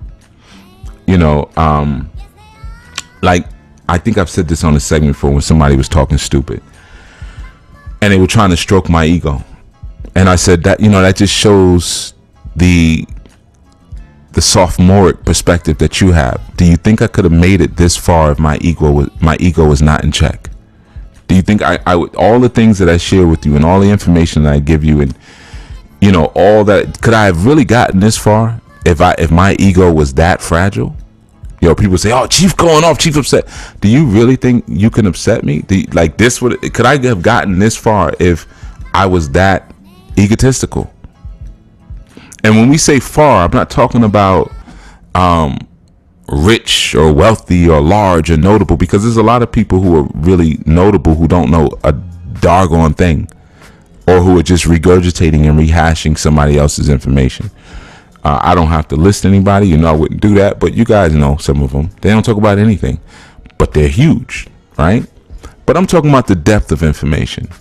I'm talking about the sensitivity, you know, being able to really speak to people and understand and pick up things within a couple seconds of them talking. That I wouldn't have been able to get that far with an ego that's out of check, you know. So a lot of times that's just kind of difficult for people to really understand, because they don't understand that the way a spiritual person or artistic person moves around the world is different than everybody else. We are constantly checking the ego, because you can't create anything when your ego is out of control.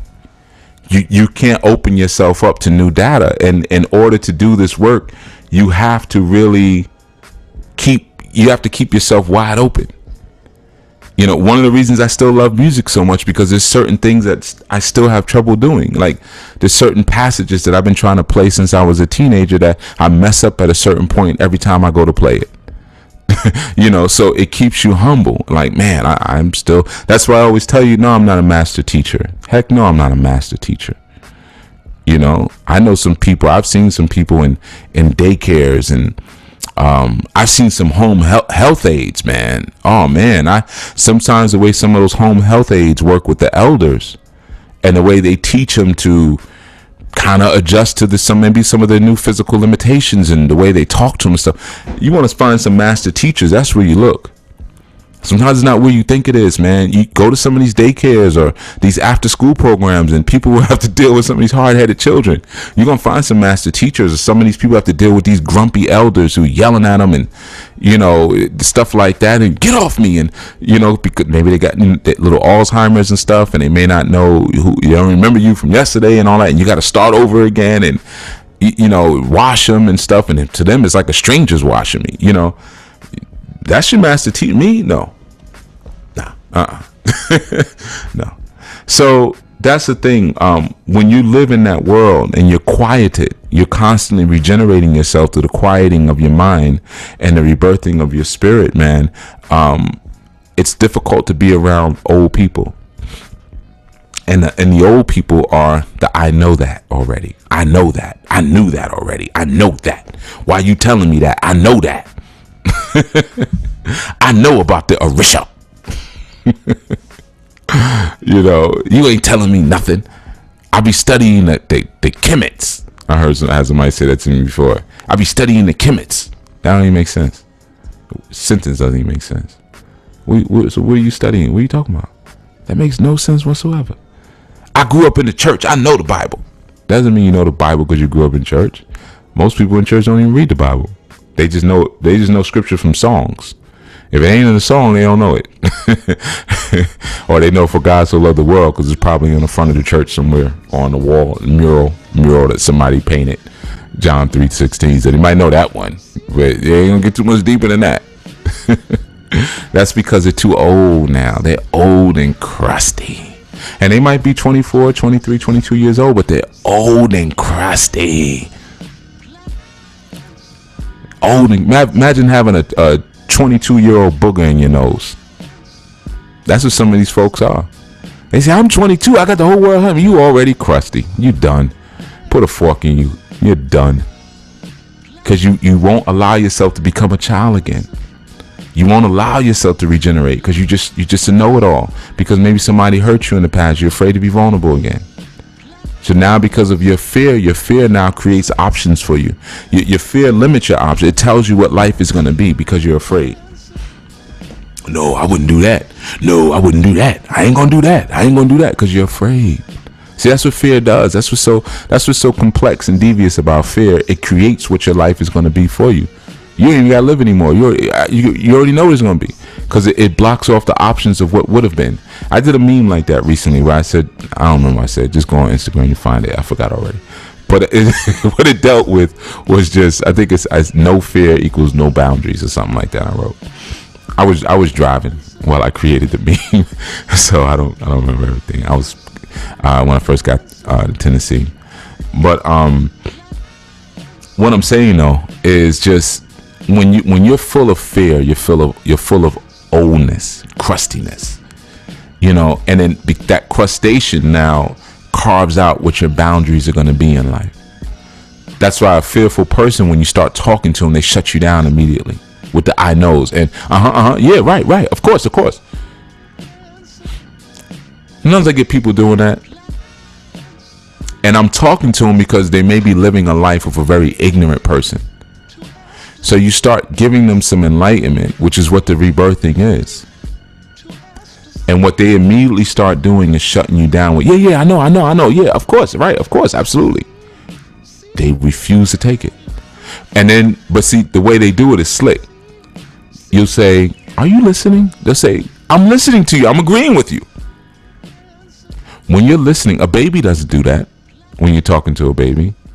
When you tell a baby, I love you so much, wookie wookie woo, and all of that stuff, the baby doesn't, I know, I got it, I know. I had one of my youth say that to me once. I said to my youth, I said, you know I love you, right? And the youth said, I know. And they said it like that. The youth was young, so I let it slide. Maybe 5, 6 years old, right?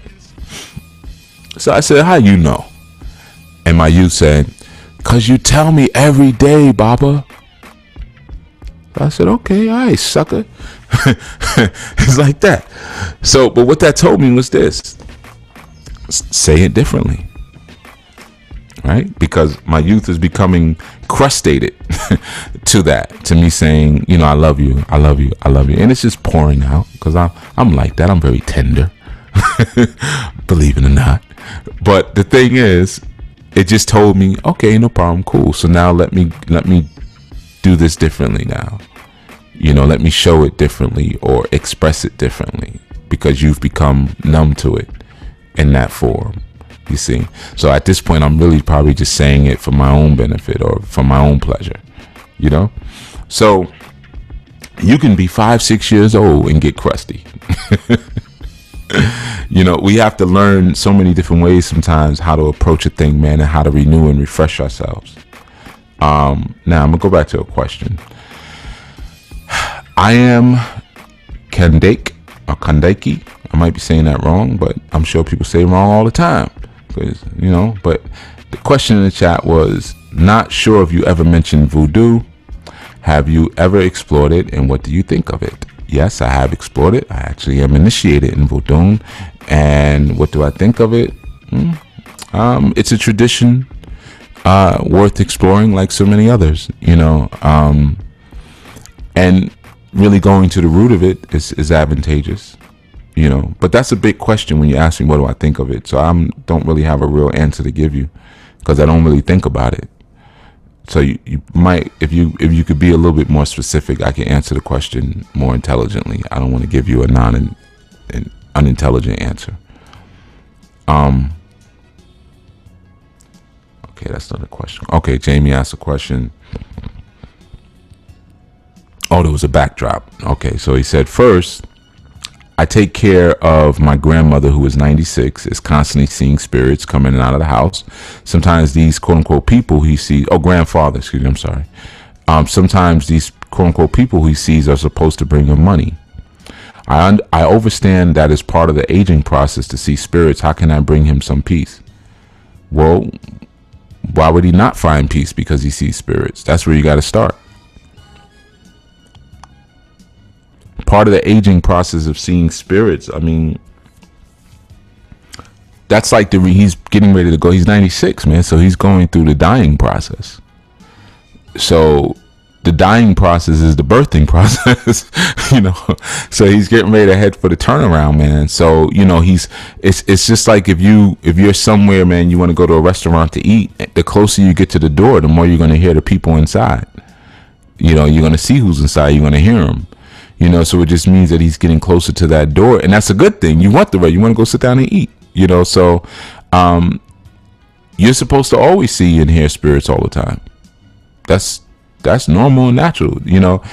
They live here with us. So, and he says they're bringing him money. Maybe they are. Right? Because notice, Jamie, you put a LOL at the end of, he says they're supposed to be bringing him money. Let me give you some advice. Don't LOL. Take it serious. Because what's a 96-year-old man gonna do with all that money? You know, if they break him off some money, he's gonna give it to you. So you so you better get down with the cause, you know. But if he's saying the spirit, you need to talk to him. You've been listening long enough. And when I say listening to these segments, I've been seeing your name pop up. So start kicking it to him, you know. All the spirit, what kind of spirits, grandpa? Like, what are they saying? What are they, you know, what's up? He might say, oh man, it's an old man in a coat. All right, cool, we're gonna leave some water. Your grandfather's old enough to know what time it is. 96 years old. Yeah, he's seen some stuff, man. You know, all this deep metaphysics stuff that you learning here, he's probably seen it already or lived it. He may not call it that, he may call it something different, but he's seen it. So you gotta take his journey seriously, man, and just, hey man, grandpa, you see some spirit? All right, cool, man. We're gonna put some water out, man. Let's put some rum out. Let's put some candles, whatever. And, you know, still calling me. But yeah, that's what I would do. I don't think that's. I think we have to kind of get to a point, or people in general, where they stop being so surprised and shocked by spiritual movement. It's normal. It's normal. You know, just like wind comes in and out of your house, you might have a drafty house, spirits come in and out of the house. This, like they say, we're never any more than 8 feet from a spider. There's all kind of little bugs and insects crawling, you know, inside your walls and in between your hardwood, and you got all kind of mites in your carpet. That's just a normal part of being here, man. So, if they're not bringing him peace, chances are it's because it's something still going, because it's something that he's not confronting. That's all. You know, that's what happens a lot of times with older folks, man. That's how they start getting Alzheimer's, man. They got so many repressed emotions and thoughts and ideas. A lot of times it's dirt that they did back in the days that they never really made amends for, you know, and things start coming forth. So you got to really just walk them through it and talk them through it, man. You know, Lo says learning how to walk again makes me feel like a child again, learning how to walk through stages. That's good, man, because you know one thing about that, Lo, your polarities are switching up. You know, we're used to dealing with things. We stand up, we get up. Your reaction time has changed. Your movement has changed. Like you said, you like to dance, and you talk about dancing all the time. I bet you when you was up and dancing, you wasn't talking about it all the time. But I'm sure you have a whole new appreciation for dancing now. You know, but or walking, like you said, learning how to walk. You got a whole new appreciation for being able to walk. you know. But not only that, just the idea of like, if you're sitting more now, or however you move. I think you told me you put up one time you got a walker. So now, you know, that upper body strength means something different to you now, more than it ever has. But you're switching up the polarities because you're using different faculties to do what you need to do. But sometimes even just laying down, take a whole day and lay down. Laying flat will tell you something. What I like to do, and I advocate, if you can't, don't do it, because I don't want you blaming me. But I like to hang upside down. That's one of the things that I enjoy doing. Or you notice, like, sometimes well, I can't say children because I still do it. I never stop doing that. But you know, sometimes you can watch TV or something, or you be on a sofa, and instead of sitting upright, you can put your feet like on the wall behind the sofa. You know, like basically go upside down on the sofa. I still do that.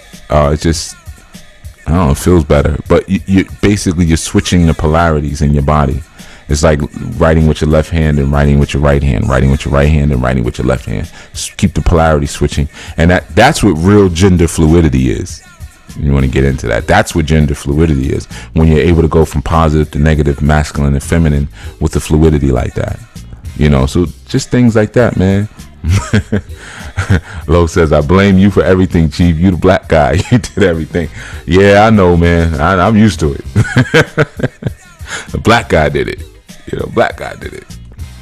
Haru says, of all the things that can be paralyzing to the ego, watching your loved ones grow old towards the transition is one of the most difficult for me. Yeah, because you know what, Haru, what it does is like, it teaches you that it's not about you. And that's where the ego has to move out of the way, because you see your lack of control in the moment. You know, because a lot of times, you know, somebody may be aging and growing old, and they may want to go. They may say, hey, look, I done lived a good life, man. I'm ready to go. No, but if you just get this operation, the doctor said you'll live another 3 months. Because we don't want to let go. We're selfish like that. You know, or you might have an elder that says, hey, man, if it comes to that moment, man, just pull the plug on me. I don't want them trying to resuscitate me. If I have a stroke or something, I would just let me go. And it's hard for us to accept that. But no, but no, just give me 1 more year with you. You know, we go through all those type of things like that, and we have to come to that point, like you say, really, you know, paralyzing the ego. It's paralyzing to the ego where we recognize it's not about me. It's not about me and what I want, and you know, my pain and suffering that I'm going to feel because you're no longer here. Because the whole central theme of living on earth is that it's temporary. Everything is temporary. You see? So even your relationships, sometimes we flip out, man, I broke up with my blah, blah, blah. It's temporary, Jack. Everything here is nothing here. I say nothing lasts forever. Nothing. Your intellect is temporary. We get older, we forget stuff. We forget more than what some people ever knew. And it's hard to let go of that, to change your posturing, to change your stance. You know, your position in your family is temporary. I was once the baby, now I'm the patriarch, or now I'm the matriarch, or I'm the big sister, or I'm the auntie now, but I want to still play around. Everything is temporary. Because at some point, those same little children, you changing their diaper and stuff, they're going to flip around and you're going to have to, you know, they're going to do it for you. You know, they're going to do it for you. You know, you're going to be cleaning up their poop and stuff like that. So, or vice versa, they're going to be cleaning up your poop. You know, so everything is temporary, the very nature. That's why it's crazy when you see people flip out over relationships and things like that. It wasn't going to last anyway. It wasn't gonna last anyway. It's all temporary, you know. All right, I am says, if not initiated, how can I step into this world? Don't know of anyone in the tradition where I live. Basically, I am being self-taught. Then why do you want to step into that world of voodoo? Number one, why want to be a voodoo sant? Number one. Number two, and you're not being self-taught. I wish y'all would stop saying that to me all the time. I'm gonna call you out. I am, and I think you're a brand new listener, so you'll be like, who the F you talk to? You.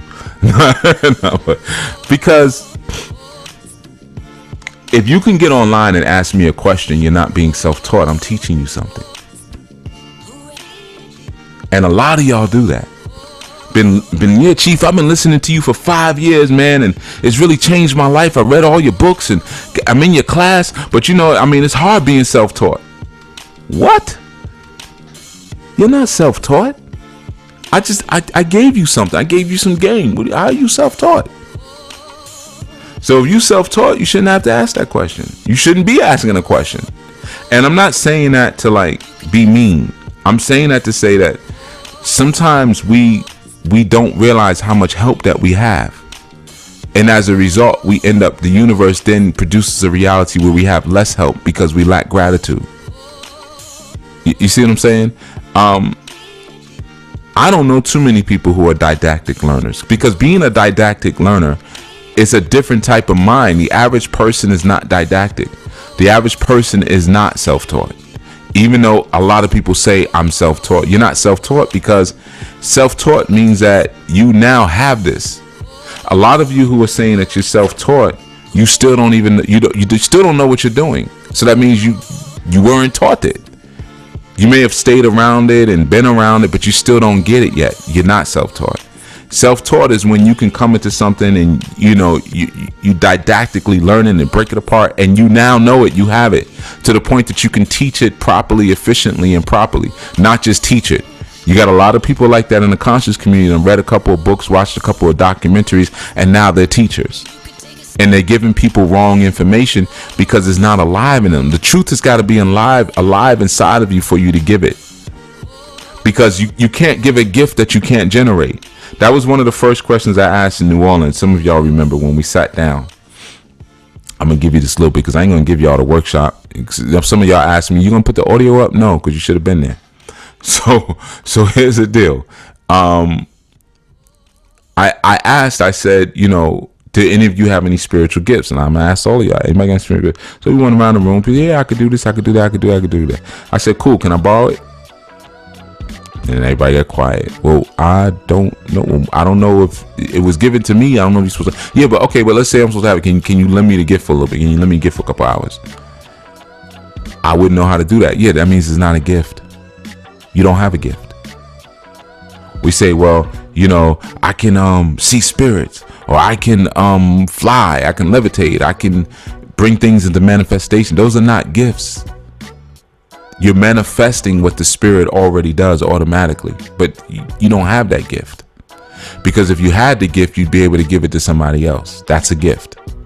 So when you're self-taught, you're able to give that to someone else, but in a manner where it's actually accurate and now alive in them, not just dead information.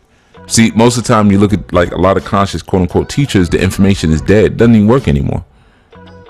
That's why they're allowed to talk about it on YouTube and get 10 and 20 and 50,000 views on their videos, because that information doesn't work anymore anyway. You got people still talking about the third eye, and they haven't left it. Meditating, third eye, crystals, breathing, aliens. That's all they still talk about. Every theme revolves around that. And that ain't even it anymore. That's not how you make it happen anymore. So of course it's going to be a proliferation of that. So just be careful with the self. You ain't self-taught because you just asked me a question. And like I said, you ain't answered yet. Why do you want to step into the world of voodoo? Right? If you said there's no one in the tradition where you live, can you move to where people are more active in what it is that you want to do? If it's something you really want to do, why are you choosing that particular thing? Do you know about yourself yet? Do you know about your ancestors? If you don't know about your ancestors, then you don't need to be trying to study any system. And you're hearing that from somebody who studies systems and are initiated in several systems. So I'm not saying that as an outsider. I'm saying that as an insider. And I'm not saying it because I don't want you to be with us, those of us who are in the tradition. But I'm telling you the right way to go about it. Get into your ancestors, because when you come into that form of people, especially in some of these spiritual, quote unquote spiritual communities, you have a lot of manipulators, and you have people who will not for your good. Now me, those of you who've been around me, I'm gonna break you down. I'm gonna break you. You know, and some people, they can't take the break, and so they leave. Good, because if I can't break you, I don't want to work with you anyway. If you come to me with a lot of messed up dysfunctional stuff about you, I'm not going to play around with you and let it be around me. No, we're going to fix that first. You know, and then we can start trying to do some work. But nah. So some people say, yeah, you trying to change me. Yeah, mother, why the heck would you join something to learn if you didn't want to be changed, stupid? Because you one of those I know people in disguise. You're old and crusty. You're an old booger. You're old and crusty. There's nothing pliable or flexible about you. You stuck. So when I come along, and you know, it's even happening in New Orleans, and I start giving new information that you never heard before, because you ain't heard it, it's not valid. Because you didn't see it on YouTube, it's not valid. Or because someone my color said it, it's not valid. You know. So the thing is, when you start to dig, and so I'm saying, yeah, that aspect exists, but then a lot of times you got manipulators who really try to manipulate you into a level of discipleship and servitude to them. That's different. It's different than someone like me that says, listen, if you want to roll with me or you want to learn from me, you're going to have to follow this particular culture. And no, I'm not going to sit here and argue with you and all that. When I tell you something, that's what it is, period. Now, you can go look it up for yourself, whatever, but I ain't going to argue with you. That's different than someone who is creating a kind of closed reality or a closed learning experience. You can't learn from nobody else. I don't want you talking to anybody. What you doing over here? Why you didn't come to the weekly meeting? You know, stuff like that, which is a little bit, I didn't want to use the word cultish, but for lack of a better word, cultish. I don't necessarily have a problem with a cult per se, because cult just means culture, but you guys understand the implication. So you have manipulators like that, right? So tapping in and vibing with the protection of your Egun or your ancestors, that's where you should start, because that's how we know who you are. That's how you know who you are. So when you come to these different schools of learning, you're not bounced all over the place into stupidness. See, I'm gonna change you and I'm gonna break you so you can ascend beyond me. That's why I do that. Or like what y'all heard me on some of the videos where I say to the audience, I say all the time, before I'm done, I'm going to destroy you. Right? Because I'm going to destroy some of the preconceived notions that you have living inside of you that don't work for you, that are keeping you held back. Is it going to hurt? Well, if you fight it, yeah, it's going to hurt. It ain't going to hurt me. It's going to hurt you if you fight it. But if you have intuitive sensory abilities and you can vibe and say and feel me, like feel me out. Does it feel the undercurrent, not just my words, but the undercurrent of what I'm pushing to you from a vibratory sense? Can you feel me trying to manipulate or hurt you or destroy you? Well, not I am destroy you, you know, or harm you. Do you? If not, if you feel like, no, this is an upgrade, then go along with it. But again, what gives you that awareness and what gives you that sensitivity is getting into your ancestors first. Because you're going to hear your great-grandmother, great-grandfather say, yeah, I like him, baby. You know, because they are the old ones always like me. They always getting good with the old ones. I like him, baby. You know, because I'm old school. You know, I got old school values, you know. But you want to get into your ancestors. Forget system, whether it be voodoo or Ifa. I'm telling you, don't even learn your ancestors, man. Tap into that energy more, and the most you can soak up about that, the better, or the more. And then learn about your brain. Learn about your brain, your physical brain. I'm talking about the different glands in your brains, how synapses work and neuron. Learn that stuff first. You see, so that way too, when you start to come into a spiritual experience, you won't mistake what you're feeling, your sensory experience, for your intellectual experience, or you won't mistake spiritual alchemy for mental growth. You'll know the difference between them because you know how you work. Start to learn just about you, how your body works. You know, you may feel a certain feeling. It could just be, you know, you have an acid reflux. And you sitting here thinking there's some demon coming up out of you and stuff like that. So I'm telling you, you know, that's the best place to start. Best place to start. That's why with our new spiritual training, phase 1 is ministry to self. I can't tell you how many people are like, yeah, I already finished phase 1. You ain't finished it, man. I can tell by the way you're talking to me right now. I can tell by your vibration you ain't finished it. You just listen to the lectures and stumble through the quizzes. It ain't in you yet. You know, I'm keeping it real. It ain't in you. You still rude. You still nasty. You still stuck on some of the same things you were stuck on since you were a teenager. You're still arrogant. If you really went through phase 1, those wouldn't be issues anymore. Your whole vibration would change. You wouldn't just be smarter. Yeah, you're smarter. I know this now. No, you'd be moving through the world differently. And when I don't feel and see that, and I can feel and see it without even being in front of you physically. For those of you who have said that to me before, but you ain't never even been around me. Mother, they don't call me chief for nothing, sucker. I'm not just some guy on the internet, man. I got something here. And I'm trying to give it to you. Why? Because I have the gift. I'm trying to give, and I can give it to you. Can't give it if you ain't got it. And that goes for everything you guys think are spiritual gifts. They're manifestations of spirit. And that's why you need to show even more gratitude. Because you thinking, I got this. This is mine. I be doing this. I be putting my hands on people. They be getting healed. I got it. You don't got it. You better thank your Ori and your ancestors and all those energies that are helping you to manifest it. Because they're holding it. Like when we say Eshu is the holder of Ashe. That means you don't have Ashe. Eshu does and distributes it through you, but then it depletes. And when it depletes, what do you have to do? Go back and get more. So you better be thankful that something or someone is holding it and can send it to you. You see? Sometimes we think we're holding stuff that we're not really holding. So that's my advice to you.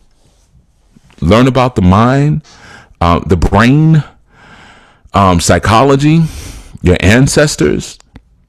As you know, start there. And honestly, you could be doing that for 2 years. Because this is another thing that people like to do. They'll come back in, they'll come back in 4 days. Literally, that has happened. Yeah, I did what you told me.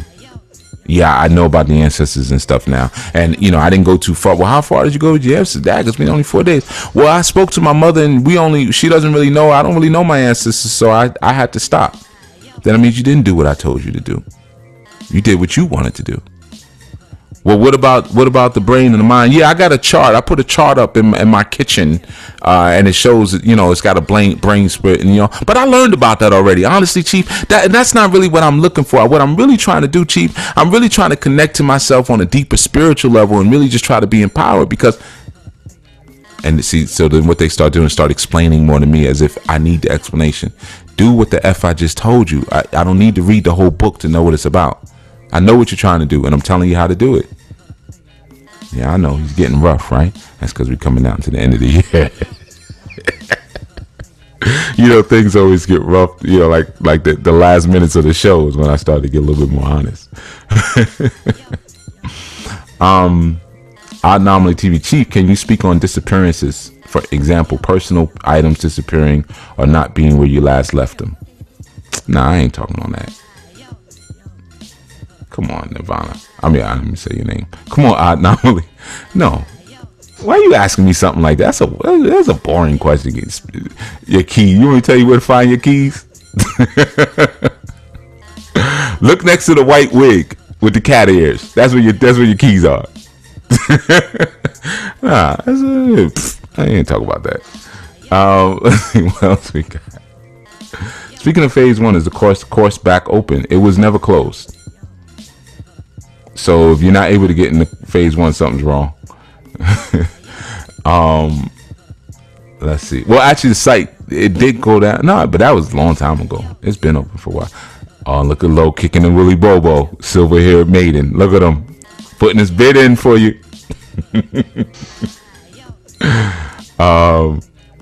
Yeah, I ain't answering everything. Some stuff I don't. It's not interesting to talk about to me. And nah, it's just not interesting. And I've already talked about stuff like that, but just in different ways, you know. Hey, let me give y'all something before I go. Now, I know this has been like kind of for you first time listeners, y'all probably think I'm rude, but hey man, it's how old men talk. I'm gonna give you a little game that may help you. Oh my goodness, you're still calling. You know, a lot of times, like when people are like they're asking like straight questions, and they like, here we go. Yellow-footed tortoise said, how could one connect with unknown ancestors? Right? I'm not answering that either. I've already answered that. I already talked about that before. I'm gonna give you guys, and that's what I'm talking about. I'm gonna give you a little game. A lot of times you guys will ask certain questions that are not inspiring. And when the question is not inspiring, it makes the person who could answer it not answer it.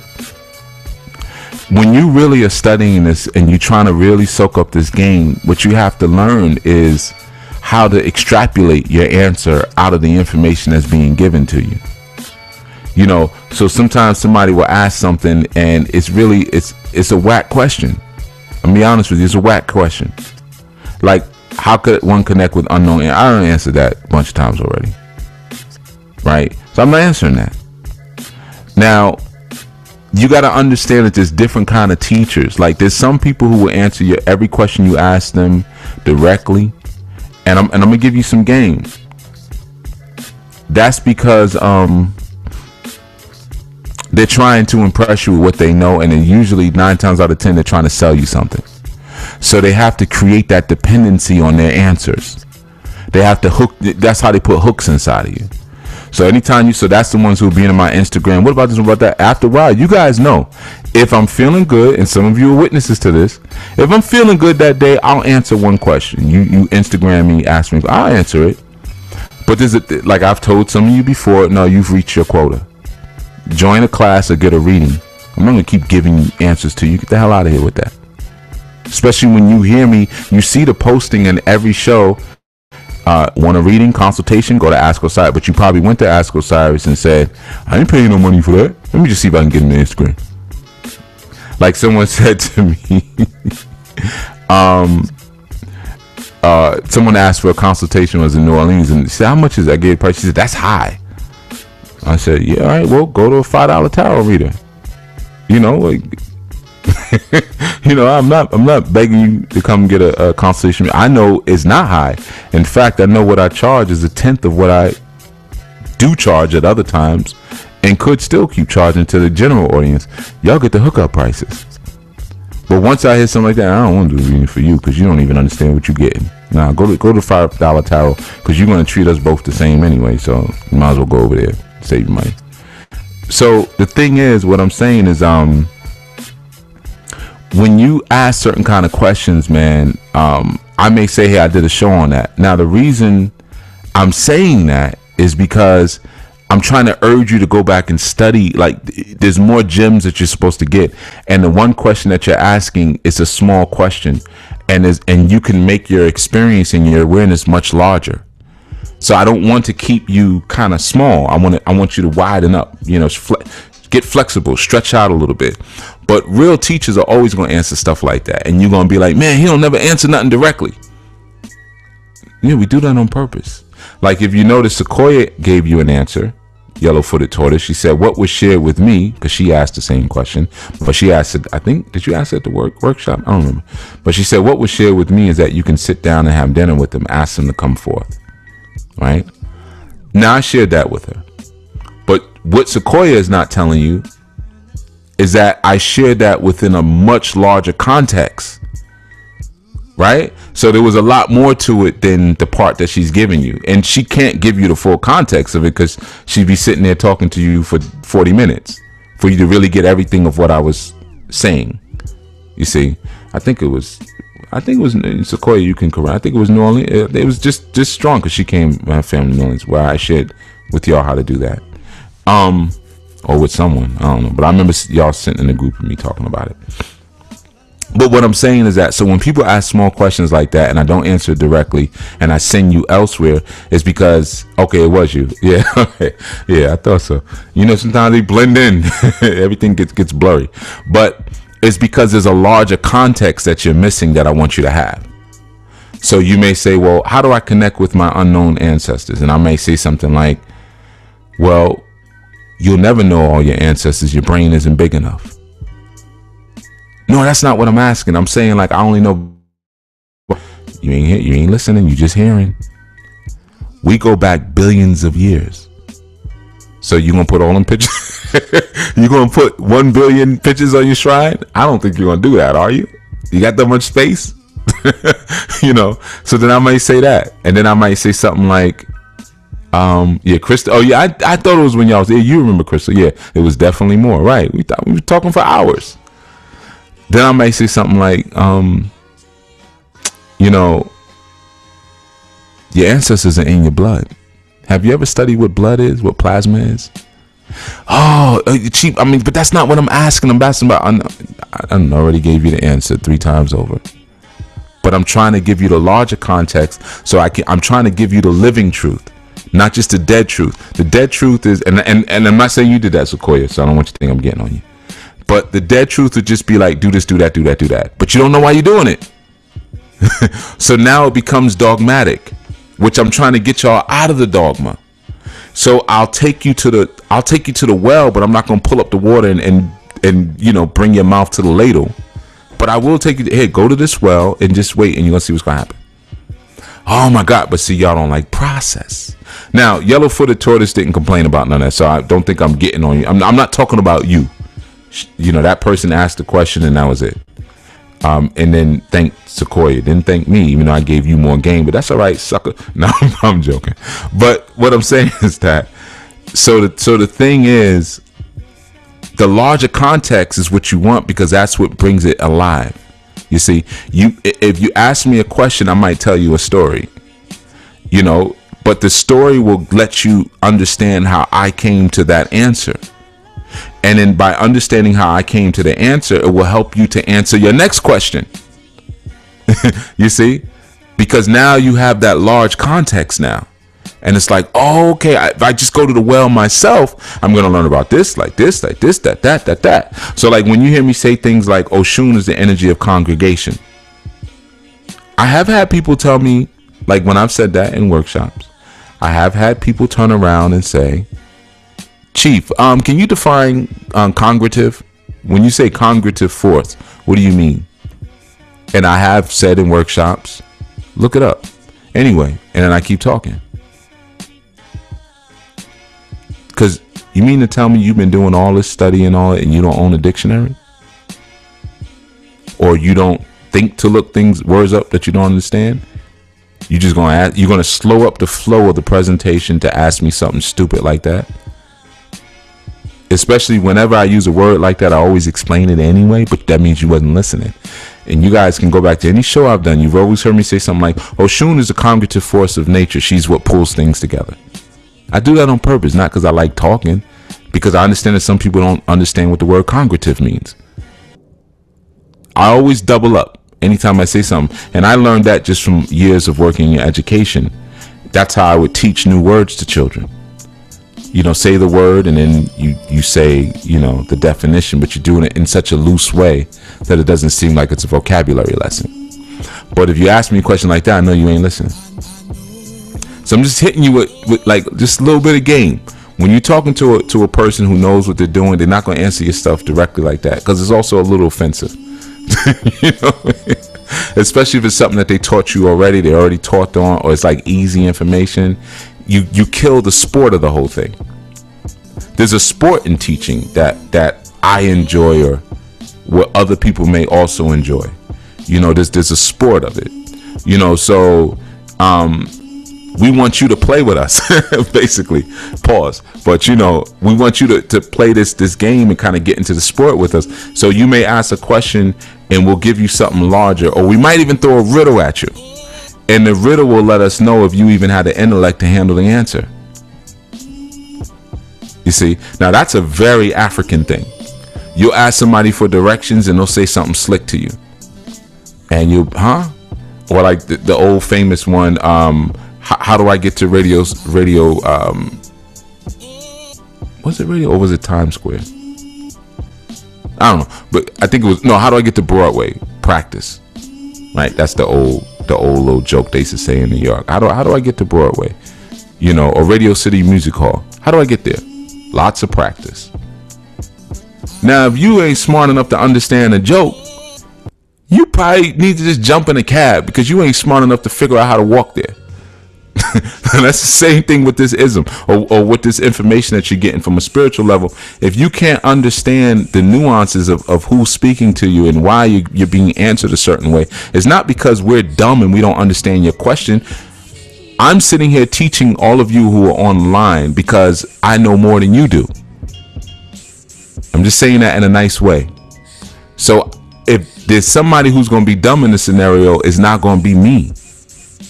So if I'm answering it a certain way, and I know what I know because of my ability to listen.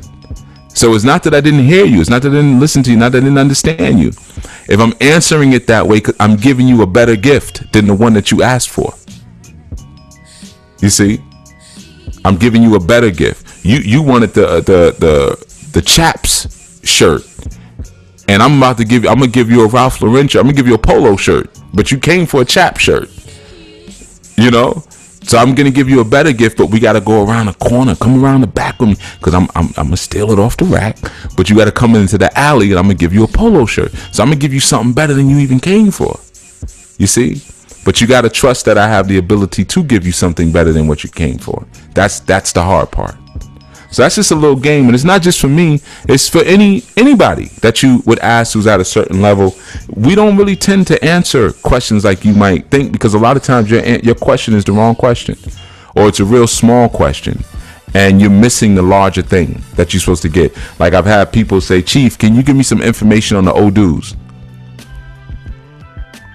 No, you don't get no information on the Odus, because you shouldn't be asking that Carnegie Hall. That's one of them. Yeah, you shouldn't even be asking information on the Odus. If you're asking on the internet about information on Odus, and I already know you don't have a spiritual teacher. If you don't have a spiritual teacher, don't even touch the Odus. Leave them alone.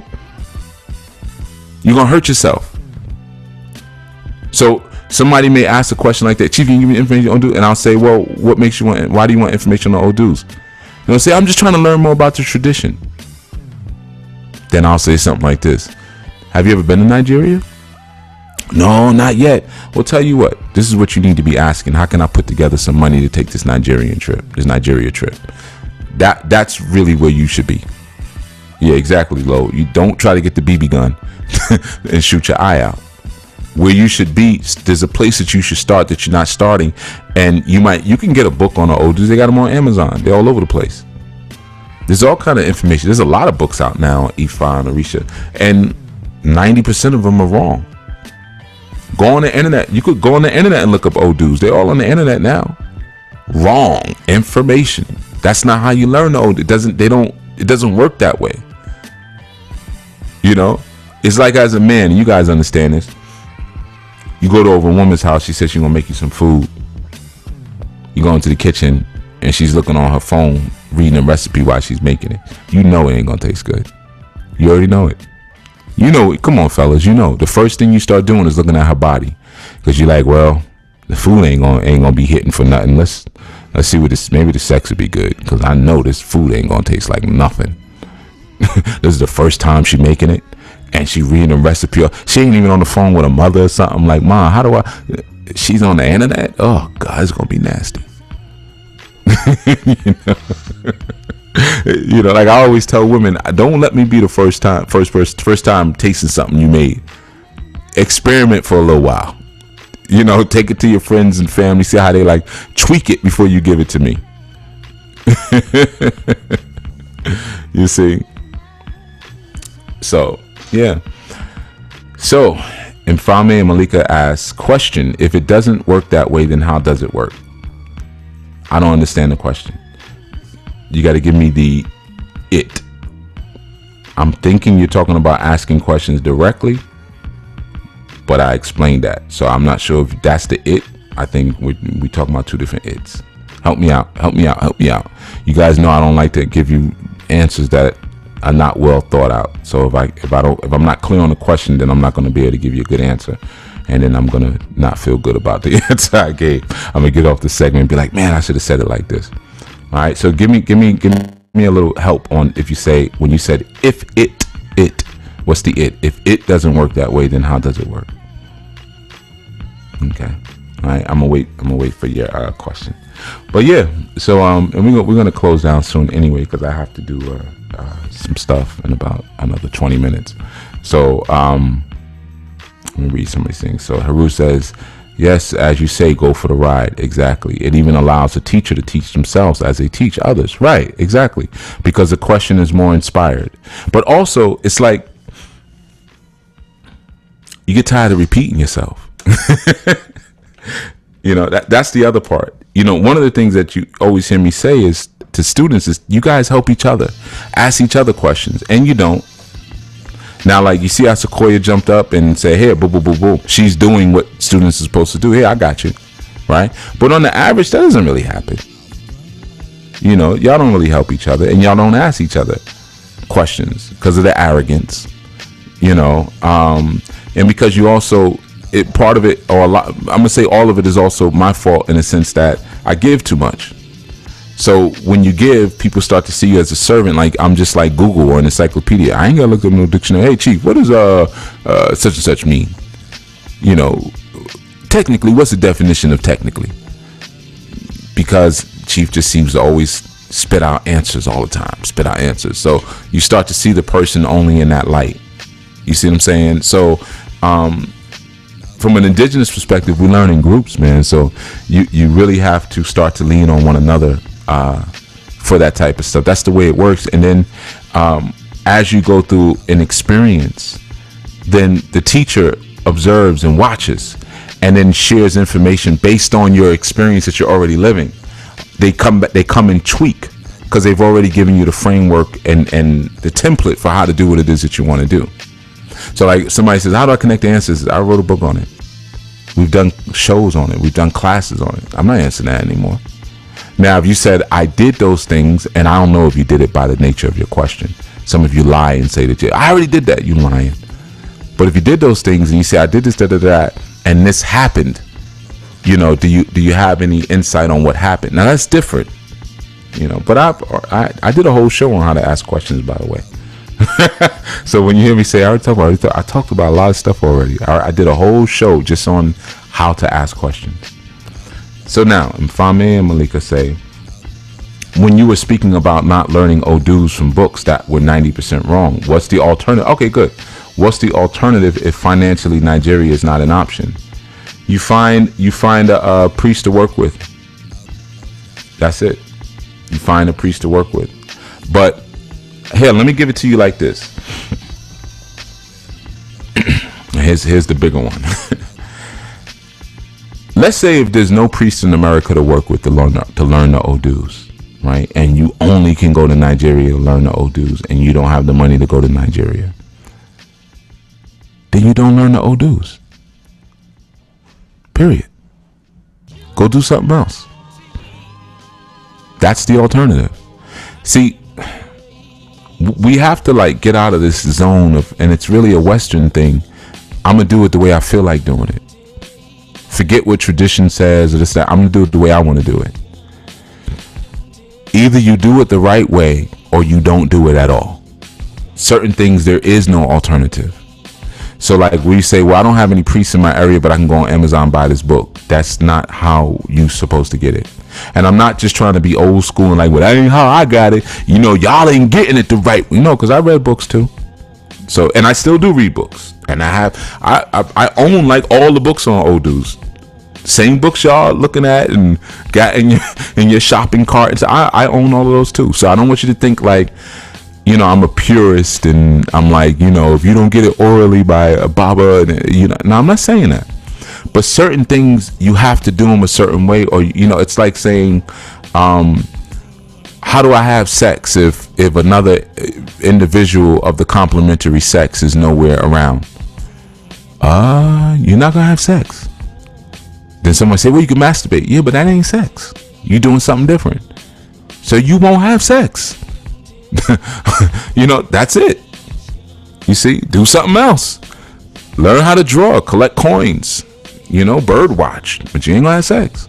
So it's and understand, like, these spiritual experiences are not far from sexual experiences. They're very, you know, experiential. You have to experience certain things, and certain things to experience, you can't bring yourself through certain groves. You can't. But does that mean that like your life, like your life is over? I can't learn the Odu. Oh my God, I'm never gonna learn. No, there's some people who don't even work with the Odus at all in the tradition. In Ifa. Sounds crazy, right? You have all different kind of priests, man. Some people don't even work with Odus. For instance, in Santeria and Lukumi, you got plenty of houses that don't even have Babala that support them. For years, it's been like this whole beef, you know, between Santeros and Babalaos. You know, and a lot of Santeros have said for years, like, we don't need Babalaos. We can do all of this ourselves with Dilogun. Like, we can cast our own Meridian Logun and do our own readings, do our own initiations and stuff like that. So you have some houses that have never had Babalaos associated with them. Does that mean that they're ineffective? No. Are they still getting busy? Yes. Are there things missing? Yeah. Yeah, they are. Yeah. But they're doing something different. I mean, heck, the minute you're doing Santeria, you're doing something different. Because worship of the saints. We don't rock with saints back home. But does that mean it's ineffective? No. You see? So some things, man, you're not gonna see. You're not, if you don't get it a certain way, you ain't gonna get it. Period. If you don't get it a certain way, you're not gonna get it. And yeah, there's books that they put out on how to read the Logun. There's books on Odu. But what you're reading is a person's interpretation. It's like you telling me that you want to learn animal medicine, but you don't want, but you're scared of animals. You ain't gonna be around animals. So you ask me, you come with a notebook one day and ask me what each animal archetype means. It's the same thing. You can't learn animal archetypes from somebody telling you. All you're learning is my interpretation of those archetypes. That's it. When you read when you get Nemark in a Pega's book, that's the popular one a lot of people buy on Odu. Don't you understand you're only reading their interpretation of the Odu? Even though Nemark's clown behind wanted to trademark Ifa in America when he started the Ifa Foundation, he tried to trademark it. Even though he said that Obatala means king of the white skin and not the white cloth. Even though he did all that little, you know, fugazi stuff, he couldn't patent that. And that's why Malana Karenga came out with his book on the Odu. It was a challenge to Nemark. See, y'all know the back end beef. Ifa beef. Because he said, you can't trademark our culture. Especially being a visitor. This is a Jewish man.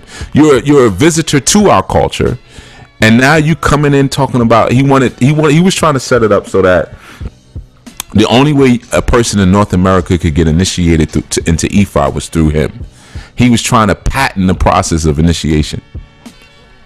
And Karenga said, you must be out of your mind. So what Karenga did was he put out his book, the Odu Ifa, and said, now I dare you to Subi. That's how that happened. But now, that book and Nemark's book are just interpretations of the Odu. Do they give you the meanings of the Odu? Nope. They give you interpretations of the Odu. There's a difference. Now, the meaning comes when you learn to get the larger context. See, that's what I'm talking to you guys about when you ask me certain questions I don't answer directly. Because you're getting an interpretation of the answer. Like, fans, I'm going to bring you right back up, Tortoise. How do I connect to unknown ancestors? I'll give you a method, but can you do it other ways? Is it logic? Yeah.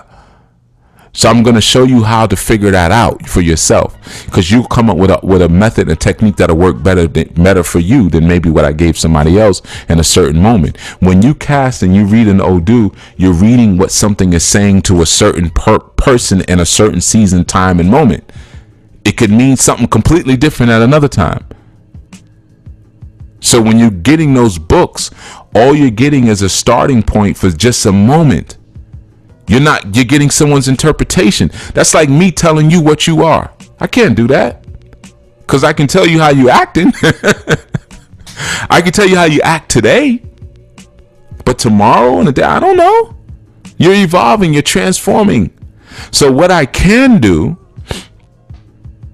is get to learn you and know you. I can tell you about your patterns. I can do that. You see? But patterns can be shifted and rearranged. And remember, like I said earlier in the segment, truth evolves. Truth is growing. That means the Odu are alive and growing. What somebody wrote in a book 15 years ago is not going to be accurate today. Same thing with the I Ching. Same thing with the Tarot. That's why the messages are so cryptic. You read the I Ching, it talks to you about riding on horses. Most of y'all ain't rode no horse. you know? Or carrying water from a well. You ain't carrying no water from a well. So you would have to have the larger context to understand how you could apply it to where you're at today. You see? That's the problem. So certain things I'm not going to answer directly because it keeps you in a static place, and I don't want to do that to you. I want you to have a large, big understanding. So leave the Odu alone until you're ready to learn the Odu properly. That's my guidance on that. So you may say, I'm not able to go to Nigeria, right? Well, don't learn the Odu. You know how big the culture is? You know how much other stuff there is to learn? And let me put you up on this, man. And this may not feel good for some of you. Anybody who starts you off with the Odu is not teaching you properly, and there's something foul about them. I'm gonna give it to you real. There's something foul about somebody who would start you with Odu, knowing good and well that if you didn't learn the culture and if you didn't learn the energy and the things surrounding the Odu, you're not gonna understand the Odu anyway. They're just trying to satisfy public demand for monetary reasons. Where's Chief's book on the Odu? Now, you've heard me talk about certain Odus on certain shows. Yeah. Sparingly. You ain't heard. Those of you who've gotten readings by me have heard me talk about, well, okay, this Odu came up and this is what it means for you in this time. But that stuff is not static. You've gotten sometimes more than one Ifa reading from me, and the same or similar Odu may have come up, and you get a different explanation. They're evolving and growing inside of you. They mean something different. Light meant something different when you were a baby than it does now. Darkness means something different when you're a baby than you are now. Now, the Odu is based on the binary of light and dark, so that means the light and dark means something different as you grow and as you change. You can't learn it out of a book. You can learn the technical aspects of the Odu out of the book. This is the right, we call these legs, right leg, left leg. This is the top of the Odu. This is how we cast. These are the implements that we have around us when we cast, so forth and so on. But things are changing and evolving. You got to have someone give you the gift of that living and working knowledge, having them put it inside of you. It's different. It's a different experience of having that living truth put inside of you than you just getting the statistics and getting some rote interpretations. You won't grow like that. I'm telling you, those of you who have learned Odu under me, and there's a couple of you, I even see in the chat, remember what I started you with. Elements. Shrine and altar. The bulk of that book, Shrine and Altar, talks about elements, not how to put together a shrine. A child could put a shrine together. That ain't hard, man. Shoot, freaking table, put a white cloth over it, put a candle on a bowl of water. Ta-da! Shrine done. I mean, that's easy. Anybody could do that. You can go online and look at pictures of shrines and just copy what somebody did online. But read that book, Shrine and Altar, that I put out. What does it primarily talk about? The elements of the shrine. Why do we have air represented? Why do we have water represented? Why? I talked about ether in that book. I talked about metal in that book. Find an Orisha book where they even talk about metal. They just say, Ogun, next. I talked about the elements, so that way now you can evolve what a shrine is. You see? You can evolve what a shrine represents because now you understand why those elements are there, what they're there for, and how they're utilized. You see? You may have an old broke down car in your backyard and be like, hey man, I'm gonna make a shrine out of the car.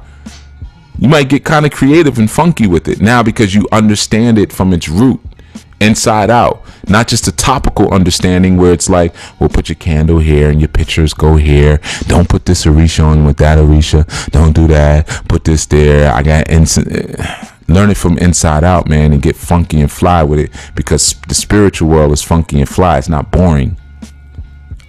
So when you ask me a small, boring question, I ain't gonna answer it. It's a violation of my own G code. I'm gonna funkify you. When you come at me like Sir Noise, you know, devoid of funk, you know, I'm gonna come back at you like George Clinton. I'm gonna give you some funk. Now wait a minute, let's make this bigger now. Hold on, there's some bigger stuff to look at here. Watch this. Boom, boom, boom, boom, boom. Ether, metal, water, da da da da. And you might say, oh shoot, wow, you know what, I'm gonna do a sculpture. I love sculpting, and I can make the sculpture the shrine if those elements are represented, and da da da da da, and all the other things that were taught in that book. Yeah, get fly with it. You know, we don't all have to have a table somewhere with a white cloth and 9 candles and 9 plates and 9 glasses of water. It doesn't always have to be that, man. It's boring. Excite yourself, inspire yourself. The word inspire means to be in spirit. Spirit means what? Breath. As you breathe, you're taking cool things in, breathing cool things out. Be inspired with your spirituality, man. It doesn't always have to look the same across the board. That doesn't make you spiritual because it looks the same. It makes you spiritual when you're an inspired person. You see? And yes, inspiration is the masculine element because spirit is the masculine element. Soul is the feminine element. Taught this about 20 times, but I bet you there's a bunch of people that just had an aha moment. Oh, dog, that makes sense. Yeah, even though I taught it like last month. Y'all don't be listening. Y'all don't be listening. That's why. Okay. All right. I'm gonna get out of here. Oh, you're having a 404 error on Sadulu House website. Okay, we'll check it out. Thank you, Antonio. Appreciate that. All right, man. So let me see. Let me scan through real quick because I actually am supposed to have a reading, but maybe I got my time zones off. Not the time zone. Anmar says the best way to learn, to share, give, and teach. Yeah, man. Absolutely. Give it away. You get deep. Y'all want to be somebody quick? Give it away. Just give away your good and give away your good stuff. Don't hold anything back. Give it away. And I'm not talking about try to confuse people, but you know, give them the good stuff. You'll get better stuff. Alicia says, "Thank you, Chief. You said it. You said look it up. Sounds like my parents. The info stays with you longer. Right. Becomes alive in you. Get your own understanding. You don't want Chief Yuya's understanding anyway, man. I'm an outlaw. You know what I mean? So don't try to rock with me. It'll take you down a bad path. You know, I do bad things, hood rat things.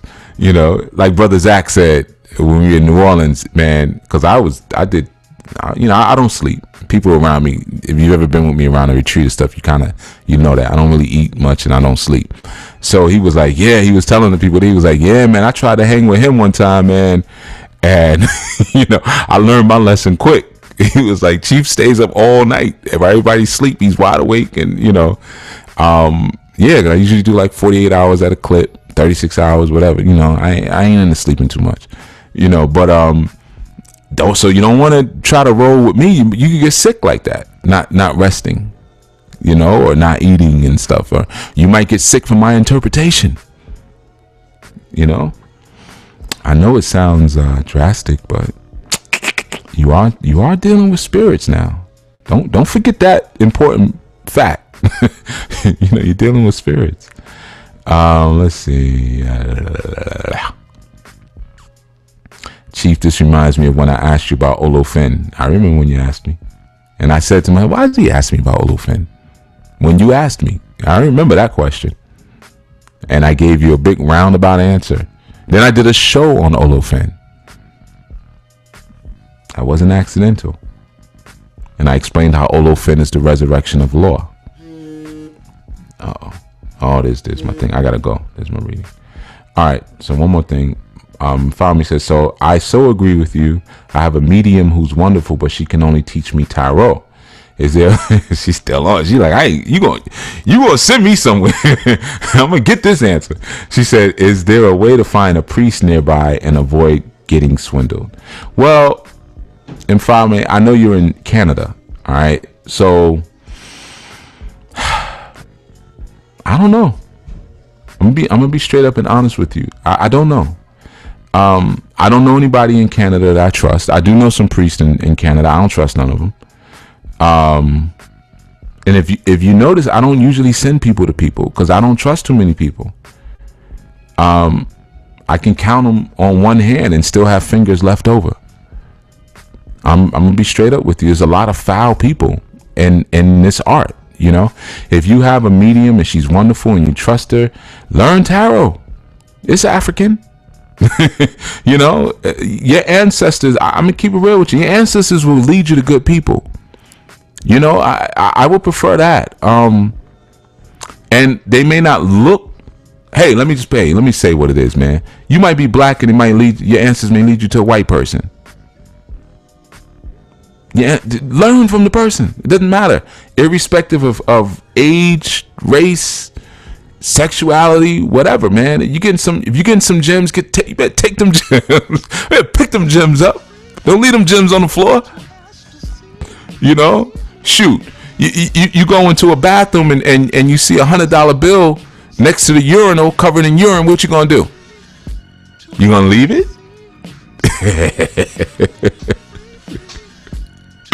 No, you ain't gonna leave it. You're gonna get some paper towel or some tissue, and you're gonna pick it up. You're gonna put it in the sink, then you're gonna wrap it up. You probably get some plastic, and you're gonna put it in your pocketbook. And the whole time you're gonna be figuring out, how do I disinfect this thing? But I'm taking it. You may spend it quick. You know, here, give it to the Uber driver. So here you go. I got $100. You got change. But so yeah, man, you know, if you have a medium, a tarot, go there, teach, you know, learn the tarot in and out as much as they can give you, of course, you know. And then I guarantee you, once you get that, you're gonna get something else. Another person is gonna appear, you know. But it may not be the well, I want to learn the African way. There is no African way. Somebody tells you the African way, they're lying to you. There's no African way. Nigerians don't call themselves African, you know, there's no standard way to learn Ifa or to learn Orisha. But those sciences exist inside of your tarot deck. Because if you're learning tarot, that can also lead you to Kabbalah, right? And Kabbalah leads you to the understanding of learning archetypes, you know, of learning sacred geometry. That's all African stuff, you know. So just soak up, be in the moment in each place, you know what I mean? In each person who comes to you and gives you something, just submit yourself to that teaching and be in the moment for that before you get to the next thing. Because somebody could learn Ifa from me, right? But I'm not native born Nigerian, right? Somebody actually said that to somebody recently about me and said, oh, you can't trust him, he's from the States, right? But like I've joked about before, I go overseas to teach Ifa to Nigeria. And I remember one of the last times I was over there, a brother said that to me. He said, you come here to teach us how to be Africans. He said, you fly all the way from America to teach us how to be African. And I've said that to another Nigerian brother before. Man, I'm more Nigerian than you are. So one could look at me and be like, I'm not learning Ifa from him. That wouldn't be the African way, right? Or I'm not learning the Kabbalah from him. He's not a rabbi. Get it how you get it, where you get it. Just make sure it's good. And that's why you always go to your Egun. Or like when we cast and we say Akimaran, Akimaran, Akimaran. Akimaran means, you know, may the forces of heaven assist me on earth.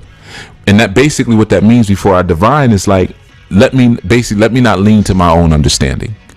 So it's the same thing when you're dealing with spirituality. Lean to the understanding of your Egun. Let them guide you and direct you to where you're supposed to be, you know. And they may lead you to me, they may lead you to someone else. But I'm very careful about that recommending stuff, man, because there's a lot of characters out here, man.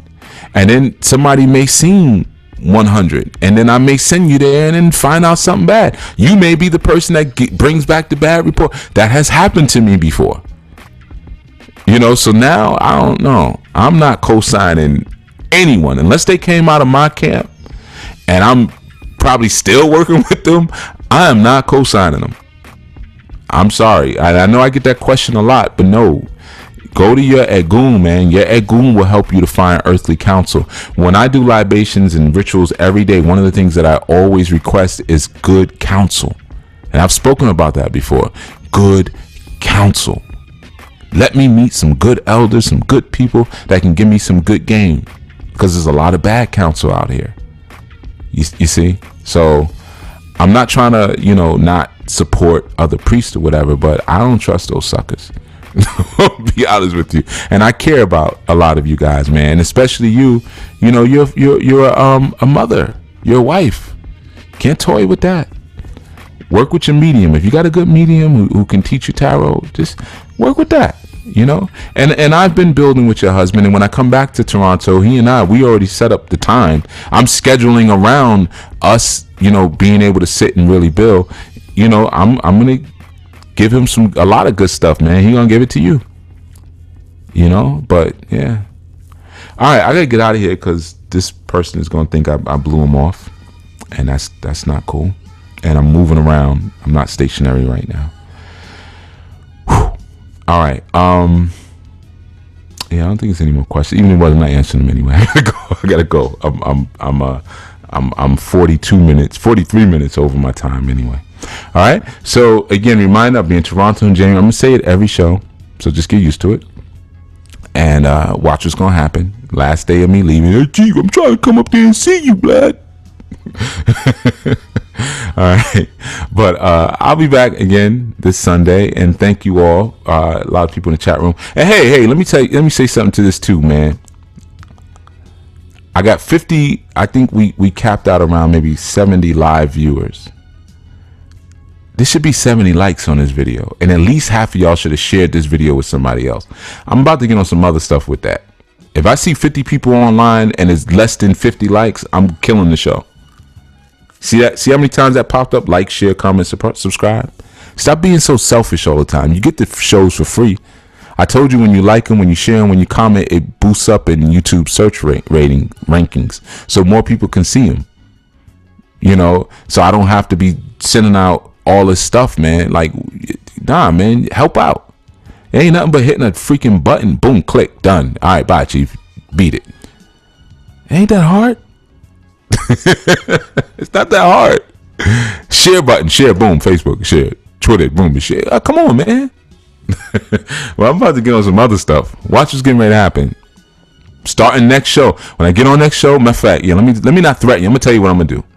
Next show, I'm gonna look at where we cap out at. If I don't have that many viewers, because we usually cap out about 20 minutes in.